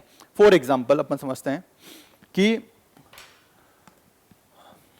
किसान है, ठीक है, किसान ने बाजरा उगाया, बाजरा उगाया मान लो 120 रुपए का उसने मार्केट में बाजरा बेचा, 120 रुपए का बेचा। अब उसको वैल्यू कितने क्रिएट की होगी उसने, एक्चुअल में आप देखोगे पूरी शुरू से फसल की 120 रुपए तो नहीं, उसने कुछ लाइट का बिल भी दिया होगा, उसने कुछ फर्टिलाइजर भी लाया होगा, कुछ सीड भी लाया होगा, मान लो 20 रुपए उन सब में गए, तो किसान ने वैल्यू एड कितनी करी, 100 रुपए की करी। अब किसान ने तो हो गया 100 रुपए की वैल्यू एड हो गई, बाजरा आ गया हमारा 100 रुपए का। अब वही कोई आटा चक्की वाला है, उसको आटा बनाता है बाजरे का आटा, ठीक है, और वो उसको बेचता है 120 रुपए में, ठीक है, कितने रुपए में, 120 रुपए में। तो यहां पे वैल्यू कितने की ऐड हुई, केवल 20 रुपए की। यहां पे वैल्यू 120 से कितने की हुई, 100 रुपए की। यहां पे कितनी ऐड हुई, 20 रुपए की। कोई और बिजनेसमैन है, वो क्या करता है, उस बाजरे के बिस्किट बना देता है और महंगे बेचेगा, 150 रुपए में बेचेगा, ठीक है। तो वैल्यू यहां 120 से कितनी ऐड हुई, ओनली 30 रुपए की। तो अगर मैं नॉर्मल जैसे जीडीपी निकालने की कोशिश करूं, जीएसडीपी, और सारे सबको जोड़ने की कोशिश करोगे, देखो भाई 100 रुपए की ये जोड़ गए, 120 रुपए ये बना गए, 150 रुपए ये बना गए, और टोटल करोगे, देखो भाई हमने इतना सारा प्रोड्यूस कर दिया। क्या हमने इतना सारा 370 रुपए का प्रोड्यूस किया? नहीं किया। हमने क्या, बिस्किट बन गए तो फिर इनको क्यों, इनको तो भूल जाओ। तो जब हमें इंटरमीडिएट को अपन भूल जाएं, ये जो इंटरमीडिएट है इनको भूल जाओ, इंटरमीडिएट को मैं भूल गया, तो मुझे क्या मिलेगा, ओनली क्या मिलेगा, 150। और यही हमने सही में प्रोड्यूस किया है। तो एक तरीका तो यह है कि जब हम जो टोटल प्रोड्यूस कर रहे हैं उसमें से इंटरमीडिएट के अपन रेट हटा दे तो हमें क्या मिलता है, जो अपन ने एक्चुअल में वैल्यू ऐड की है वो मिलती है। ऐसे भी जोड़ना चाहें तो 100 रुपए यहाँ पे ऐड हुए, 20 रुपए इसमें वैल्यू ऐड करी, 30 रुपए इसमें वैल्यू ऐड करी, ऑटोमेटिकली हमें 150 रुपए मिल गया। ठीक है, तो ये है ग्रोस स्टेट वैल्यू एडेड, कि हर स्टेज में कितनी वैल्यू ऐड हुई है और टोटल तुम जोड़ लो। इसके बाद टैक्स लगाना है, इसके बाद सब्सिडी देनी है, वो सब तुम्हारा अलग काम है। ये जो टोटल वैल्यू जुड़ के आती है उसको अपन बोलते हैं कुल ग्रोस स्टेट वैल्यू एडेड, है ना, कुल सकल राज्य मूल्य वर्धन। सकल राज्य मूल्य वर्धन कितना हुआ, तो भाई 150 रुपए हुआ, इसमें सरकार फिर टैक्स लगा दे 10 रुपए, सरकार सब्सिडी दे दे 5 रुपए, तो टोटल हमें जीएसडीपी देखने को मिलेगी 145 रुपए।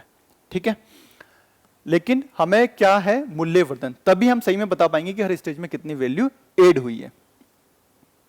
ठीक है, अब ये होता है जीएसवीए। तो जीएसवीए क्या होता है, ठीक है, तो टोटल जब कॉस्ट आती है उसमें से अपन इंटरमीडिएट की कॉस्ट हटा देते हैं, या फिर ऐसा बोलो कि हर स्टेट में जितनी वैल्यू एड होती है उनको जोड़ते जाते हैं, तो जो अपन को मिलता है वो जीएसवीए होता है, ग्रोस स्टेट वैल्यू एडेड। और इसी के बेसिस पे अपना बनता है कि हर सेक्टर ने कितना कंट्रीब्यूट किया।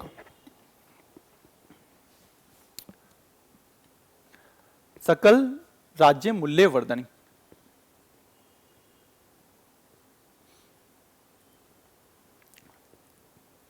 ठीक है, तो अगर अपन मोटा मोटा वही अगेन में बोलूंगा, जीएसवी भी किस पे कैलकुलेट करेंगे अपन, करंट प्राइस पे और कांस्टेंट प्राइस पे। सबसे पॉपुलर करंट प्राइस पे। करंट प्राइस पे अपन मान लो 100 रुपए की जीएसवी वैल्यू एडिशन अपन ने किया, 100 रुपए का अपन ने वैल्यू एडिशन किया। अब 100 रुपए का वैल्यू एडिशन किया तो इसमें से एग्रीकल्चर एंड अलाइड सेक्टर ने कितना दिया, इंडस्ट्री सेक्टर ने कितना दिया, और ये जो हमारा सर्विस सेक्टर है, सेवाएं क्षेत्र है, उद्योग है, कृषि है, इन्होंने कितना कितना दिया। इसको अपन सेक्टोरियल कंट्रीब्यूशन बोलते हैं, क्षेत्रवार योगदान बोलते हैं, कि 100 रुपए की अगर अपन ने वैल्यू ऐड करी है, उस 100 रुपए में से किसने कितना कितना कंट्रीब्यूट किया। तो मोटा मोटा अपन याद करने की कोशिश करते हैं। देखो अगेन मैं क्या बोल रहा हूँ, जोड़ तोड़ का एक तरीका है ना, कोई लॉजिक कोई कुछ नहीं है, मोटा मोटा तरीका है। ऐसा मान लो एग्रीकल्चर करता है 25.74, है ना, 25.74% एग्रीकल्चर, 100 रुपए में से 25.74 एग्रीकल्चर कंट्रीब्यूट करता है।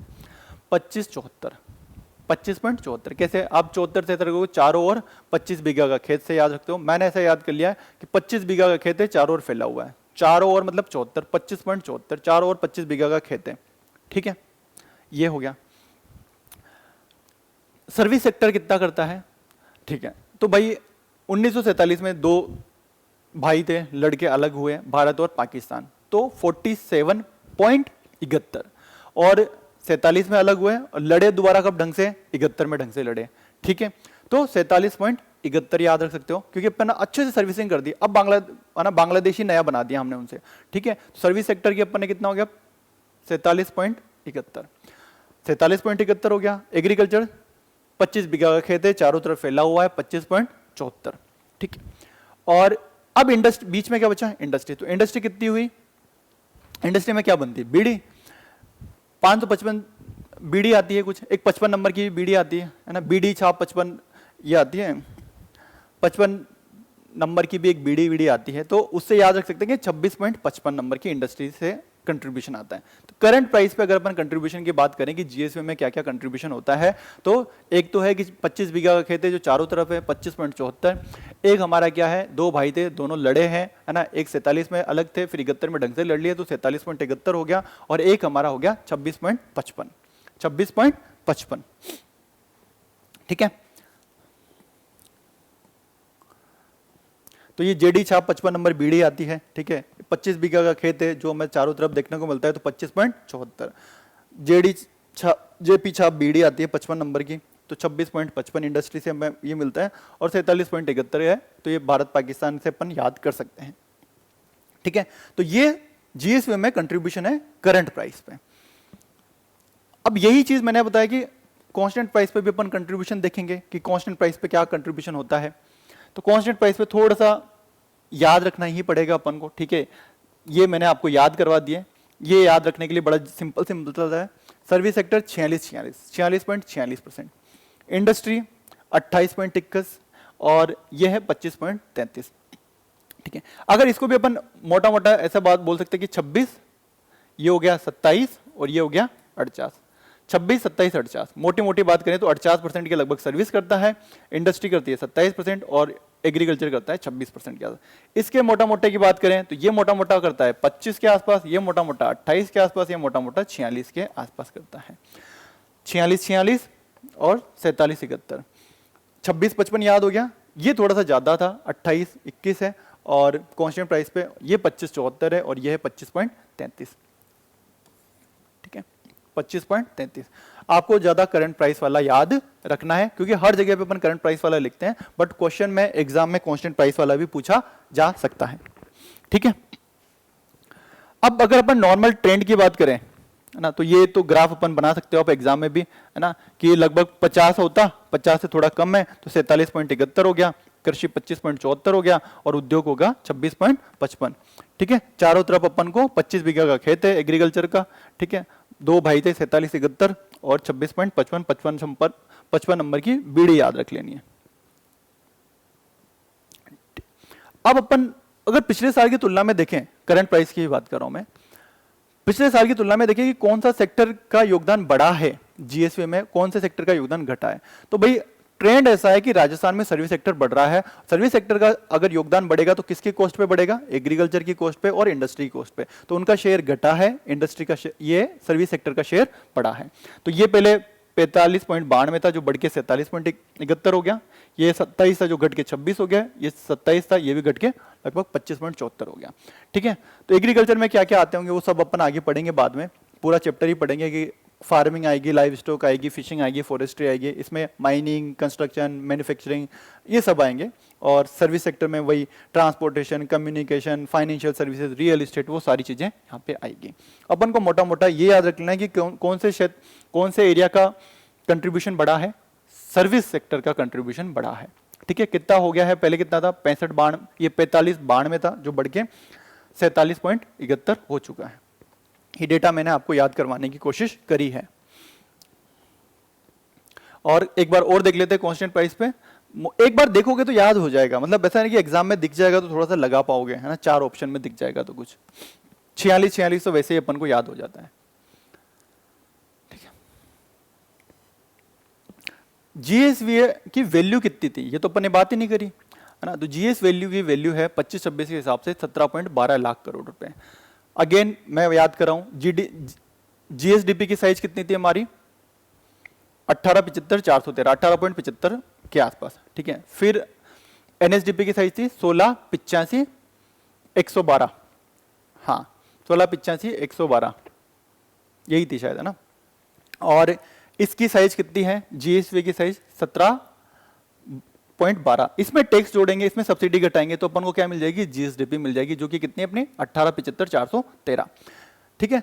वो 18.75 अपन को कब मिलेगा, ये कितनी है 17.25-26 में ये है 17.12 लाख करोड़ रुपए। इसमें आप टैक्स जोड़ दो, इसमें आप सब्सिडी घटा दो और जो टोटल मिलेगा वो कितना आ जाएगा अपना 18,75 लाख करोड़ रुपए, ठीक है। ये अपने ये जीएसवी है और इसमें क्या बन जाएगी, ये जीएसडीपी अपनी बन जाएगी, ठीक है।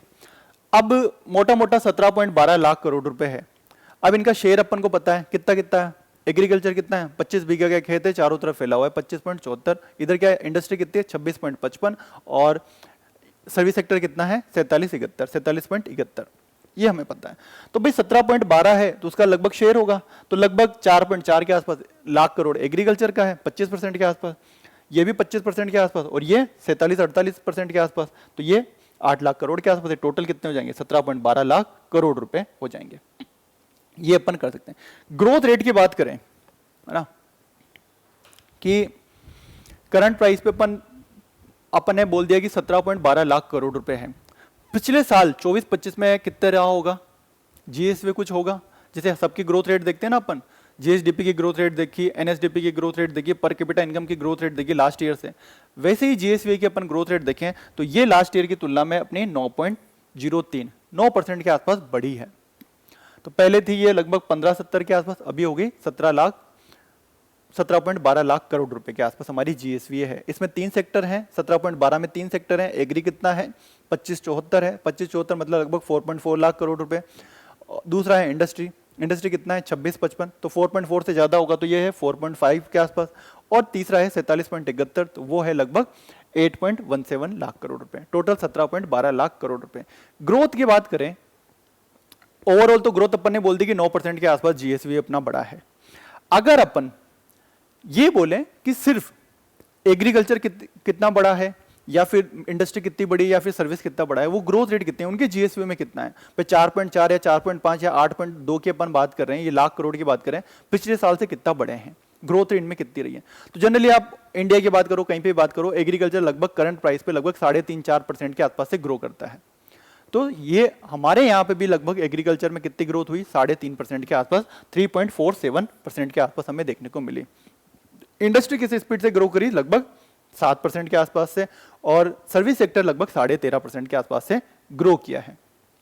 ठीक है, तो अगर अपन ये करने की कोशिश करें, जीएसवी है, ठीक है, कितना है? 17.12 लाख करोड़। ठीक है, इसमें भी 3 सेक्टर हो जाएंगे, एक तो हो गया एग्री, ठीक है, और इसमें ग्रोथ रेट कितनी हो जाएगी अभी कर लेंगे, एग्री, इंडस्ट्री और सर्विस सेक्टर।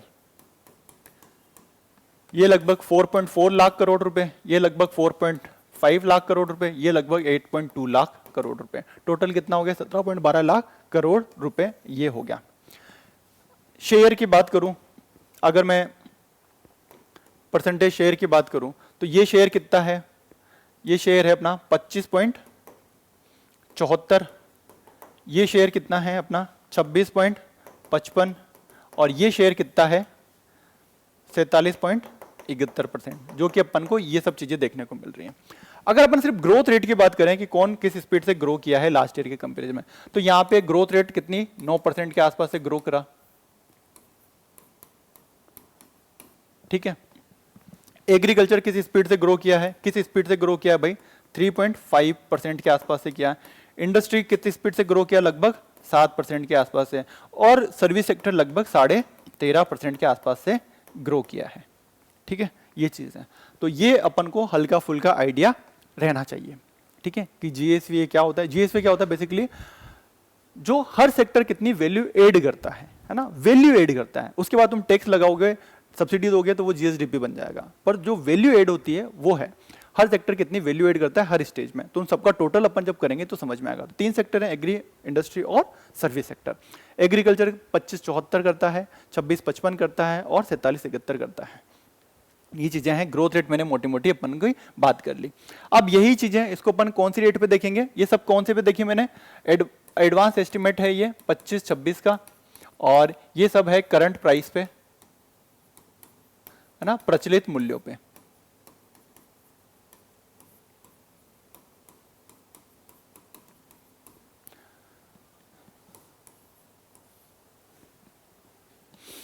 अब अपन चलते हैं, यही सेम चीज अपन को कहां पे देखनी है? यही सेम चीज हमें देखनी है किसके लिए? किसके लिए देखनी है? कांस्टेंट प्राइस के लिए हमें देखनी है। ठीक है, तो कांस्टेंट प्राइस पे ये चीज हो जाएगी 8.8 लाख करोड़ के आसपास। ये कितनी थी? 17, लगभग आधी कर दो तो ये कितनी हो गई? कांस्टेंट प्राइस पे मैं बात करूंगा तो कितनी हो जाएगी ये? कांस्टेंट प्राइस पे अगर बात करूं तो ये है 8.8 लाख करोड़ के आसपास। ठीक है, ग्रोथ रेट ये 9 है, कांस्टेंट प्राइस पे कितनी है? लगभग 7% के आसपास पे। बाकी सब में भी अगर अपन ग्रोथ रेट देखने की कोशिश करें, है ना, और कांस्टेंट प्राइस पे शेयर देखने की कोशिश करें, तो शेयर अपन ने देखा 46, 25, 33 और 28, 21। ग्रोथ की बात करें ना, तो एग्रीकल्चर में कोई खास ग्रोथ रेट नहीं है। अगर अपन आज की तारीख में एग्रीकल्चर का जीएसवी लें, लास्ट टाइम के जीएसवी लें, और महंगाई को हटा दें, मतलब पुरानी रेट से कैलकुलेट करने की कोशिश करें, तो भाई कोई ज्यादा वृद्धि नहीं हुई। 0.2% की स्पीड से अपन ग्रो किए हैं, है ना। इंडस्ट्री लगभग 7% के आसपास से वही ग्रो किया है, और जो हमारा सर्विस सेक्टर है वो ऐसे देखिए करंट प्राइस पे लगभग 13.5 से ग्रो किया है, यहाँ पे 11.5 से अपना ग्रो किया है, 11.5 नहीं सॉरी 11.15 के आसपास से ग्रो किया है। ठीक है, ये थोड़ा सा अपन को ज्यादा याद नहीं रहेगा, अपन को कौन सा वाला याद रखना है, जो पुराना जो अपन ने टेबल बनाई है ये अपन को ज्यादा याद रखने की कोशिश करनी है। ठीक है, अब इसी जीएसवीए के अंदर अपन ने जैसे कृषि उद्योग ये करे है ना, अब कृषि में भी ऐसा नहीं कि सिर्फ कृषि है, तो ओवरऑल तो अपन ने बात कर ली कि 25.74 कृषि में भी क्रॉप्स आती हैं, फिशिंग आती है, ठीक है, लाइव स्टॉक आता है, वो सब कितना कंट्रीब्यूट करते हैं, ये हमारा जो सेकंड चैप्टर होगा वहां से स्टार्ट होगा। तो अब जो हमारा कल जो चैप्टर होगा वो होगा सेकंड चैप्टर एग्रीकल्चर का कैसे ट्रांसफॉर्म कर रहे हैं, वो अपन कल पढ़ेंगे। ठीक है, तो मोटा मोटा अगर अपन ये टेबल वही वापस से आते हैं कि कांस्टेंट प्राइस पे अपन ने देखा 8.8 लाख करोड़ रुपए और इधर 17.12 लाख करोड़ रुपए, लगभग डबल के आसपास चीजें चलती है। शेयर 25.33, 28.21 और 46, 25.74, 26, 55 और 43, 71। ग्रोथ रेट 3.47, लगभग 3.5 के आसपास, 7 के आसपास और 13.5 के आसपास, 13.5 से 11.25, 7 के 7 और 0.22। ठीक है, ये मोटा मोटा अपन याद रख सकते हैं कि 26, 27, 48, ये 26, 27, 48 हो गया। ठीक है, अब अपना लास्ट फेज में अपन आ चुके हैं। ठीक है, कि अपन ने जो डेटा थे उसमें एक और चीज हमारे पास जुड़ गई है, जीएसवी है। तो जीडीपी वाला डेटा क्या था, 1875 413, एनएसडीपी कितना था 1685 112 और जीएसवी कितना हो गया 17.12 लाख करोड़ रुपए करंट प्राइस पे। ये ग्रोथ रेट कितनी थी 10.25%, ये ग्रोथ रेट कितनी थी 10.5%, ये ग्रोथ रेट कितनी है 9% के आसपास। कांस्टेंट प्राइस पे बात करें तो जीएसडीपी कितनी थी 981 807 और ग्रोथ रेट कितनी थी 8.66, एनएसडीपी कितनी थी 859 333, ये इमरजेंसी नंबर और ये किसके नंबर, क्रिस गेल वाली जर्सी के नंबर, लगभग 8.6 लाख करोड़ के आसपास। यहाँ ग्रोथ रेट 8.9 थी और इधर कांस्टेंट पे अपन बात करेंगे तो ये होगी 8.8 लाख करोड़ रुपए लगभग। तो अपन को आपको पता चल जाएगा कि 15 साल में लगभग चीजें दुगनी महंगी हो गई है ना। करंट प्राइस मतलब आज के रेट 15 साल पुरानी वाली रेट वो है। ठीक है, तो आज अपन ने मोटा मोटा 4 फैक्ट अपन ने देखने की कोशिश करी है। ठीक है, ये देखिए इसके लिए अपन ने पर कैपिटा इनकम देखा। पर कैपिटा इनकम का क्या फंडा था, इंडिया की है 2,19,575, मोटा मोटा 2,20,000 के आसपास। उसमें से राजस्थान लगभग 92% है, मतलब 2,02,349 रुपए। ठीक है, और ग्रोथ रेट जो है हमारी इंडिया से ज्यादा है। ठीक है, ये हमने देखा था।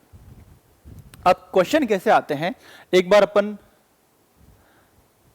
मेंस के टाइम एनालिटिकल वाले पार्ट की लूंगा, है ना। जैसे पर कैपिटा इनकम है तो फिर ये इतने सारे फैक्ट नहीं बताऊंगा, मेंस पर्सपेक्टिव से बताऊंगा। होगी फिर भी होगी, कम होगी, है ना, क्योंकि फैक्ट वैक्ट काफी डिटेल में अपन यही देख रहे हैं, है ना। होगी, मत घबराओ। ठीक है, और किस टाइप के क्वेश्चन आते हैं, क्वेश्चन पढ़ो, सब क्वेश्चन पढ़ो। क्वेश्चन पढ़ने में आ रहा है ना। क्वेश्चन ऐसा बोल रहा है कि वही एडवांस एस्टिमेट है, ठीक है, 22-23 के लिए। उसके लिए राजस्थान की जीएसडीपी, इंडिया की नॉमिनल जो मौद्रिक वाली सकल इंडिया की जो जीडीपी है उसमें कितना कंट्रीब्यूट करती है, यही क्वेश्चन आज की तारीख में आ जाए। ठीक है, ये उस टाइम पे आया था, तो आज की तारीख में अपना आंसर क्या होगा। अगर पूछे करंट प्राइस पे तो 5.25% करती है, और अगर अपन कांस्टेंट प्राइस पे बात करें तो 4.86% करती है। हर कोई लिख सकता है, सिंपल सा है ना, ऐसे ही सिंपल से आते हैं। अब देखो यहाँ पे रेट भी ऐसे नहीं कि बहुत पास हो, देखो 6.54, 5.18, 4.86 बहुत दूर दूर की है, तो आराम से अपन कर सकते थे। तो ऑप्शन में ऐसा हो सकता है कि 5.25 आ जाए, 4.86 आ जाए, तो कंफ्यूजन तो बस इन दोनों में ही रहेगा। तो हम इन दोनों में से अपन को बस क्या देख लेना है कि कांस्टेंट प्राइस पे पूछा है कि करंट प्राइस पे पूछा है, बाकी तो मैं 2 वैल्यू कुछ भी दे दूं। ठीक है, ये सवाल पढ़ो। वही अगेन एडवांस एस्टिमेट है ना, किसके लिए 20-21 के लिए। कांस्टेंट प्राइस पे बतानी है, कौन सी प्राइस पे, कांस्टेंट प्राइस पे हमें पर कैपिटा इनकम बतानी है। यही सवाल अगर इस साल आ जाता है कि बजट एस्टिमेट 25-26, ये एडवांस एस्टिमेट 25-26 के लिए पर कैपिटा इनकम कितनी है कांस्टेंट प्राइस पे, क्या आंसर होगा 1,03,879 कुछ समथिंग था, पीछे 9 था, 1,03,189 था, सॉरी ना। तो आज की तारीख में अगर आ जाता है तो 1,03,189 रुपए हो जाएगा कांस्टेंट प्राइस पे, और ऐसे बात करेंगे तो 2,02,349 रुपए हो जाएगा। ठीक है, ये पूछ रहा है कि ग्रोथ रेट कितनी थी जीएसडीपी की, है ना, कांस्टेंट प्राइस पे ग्रोथ रेट कितनी थी। तो अभी अपन ने देखा जीएसडीपी की ग्रोथ रेट 25-26 के लिए कितनी थी, 10.24%, और कांस्टेंट प्राइस पे कितने थे, 8.66%। तो यहाँ पे भी देखो दूर दूर तक का डेटा है, ऐसा कुछ नहीं कि बहुत पास पास उलझेंगे अपन, दूर दूर तक है। तो अपन को इस बार आ जाए तो ये क्वेश्चन क्या हो जाएगा, 8.66%। ठीक है, तो ये थी अपने सारे थोड़ी सी फैक्ट वाली चीजें, और जिनसे हाई प्रोबेबिलिटी की एक क्वेश्चन आपका बनेगा, फंसेगा। अगर अपन 2-4 बार चीजें पढ़ेंगे, याद करेंगे, तो अपन को चीजें याद हो जाएगी। ठीक है, तो इस तरह के सवाल आ जाएंगे तो कर लोगे, कर लोगे, यस लिख दो सब कमेंट में कि हाँ कर लेंगे। इस तरह का सवाल आ जाएगा, थोड़ा सा याद रह जाएगा। क्या क्या याद रखना है अपन को, तो अपन को मेंस के हिसाब से पर कैपिटा इनकम कितनी, 2,02,349 रुपए, ये याद रखनी है। सबका जो शेयर है वो याद रखना है जीएसवी में। तो शेयर कितना है भाई, एग्रीकल्चर कितना करता है, लगभग 25.74, इंडस्ट्री 26.55, और एक ये सर्विस कितना करता है, 47.71। ये मोटा मोटा अपन को याद होना चाहिए। ठीक है, हमारी ग्रोथ रेट हमें पता होनी चाहिए, 10.24% से अपन ग्रो कर रहे हैं। हमारी जीएसडीपी का साइज हमें पता होना चाहिए, जो नेट जीएसडीपी का साइज है वो है 25-26 के हिसाब से कितनी है, 18,75,413। बजट ने कितना बोला है, 21,52,100 करोड़ रुपए, और वो बजट का जो एस्टिमेट है वो बोलता है कि 41% हमने ज्यादा ग्रो किया है सरकार लास्ट के 23-24 के बजट से। ठीक है, पर कैपिटा इनकम भी हमारी ज्यादा बढ़ रही है, ये भी अपन ने बात करी थी। ठीक है, कर लोगे, कर लोगे। ठीक है, या इसके आगे बढ़े, या आज के लिए ये हैवी डोज इतनी ही काफी है। ठीक है, अब अपन स्टार्ट करेंगे एग्रीकल्चर, और फिर धीरे धीरे अपन सारे चैप्टर्स में चलते रहेंगे। ठीक है, okay, thank you everyone, take care, bye bye, ध्यान रखिए। और ये सारी क्लासेस चलती रहेगी, है ना। मार्च में आपके इंडियन इकोनॉमी, राजस्थान इकोनॉमी खत्म हो जाएगा। आप कमेंट में अपने रिव्यू भी लिख सकते हैं, कोई सजेशन हो तो।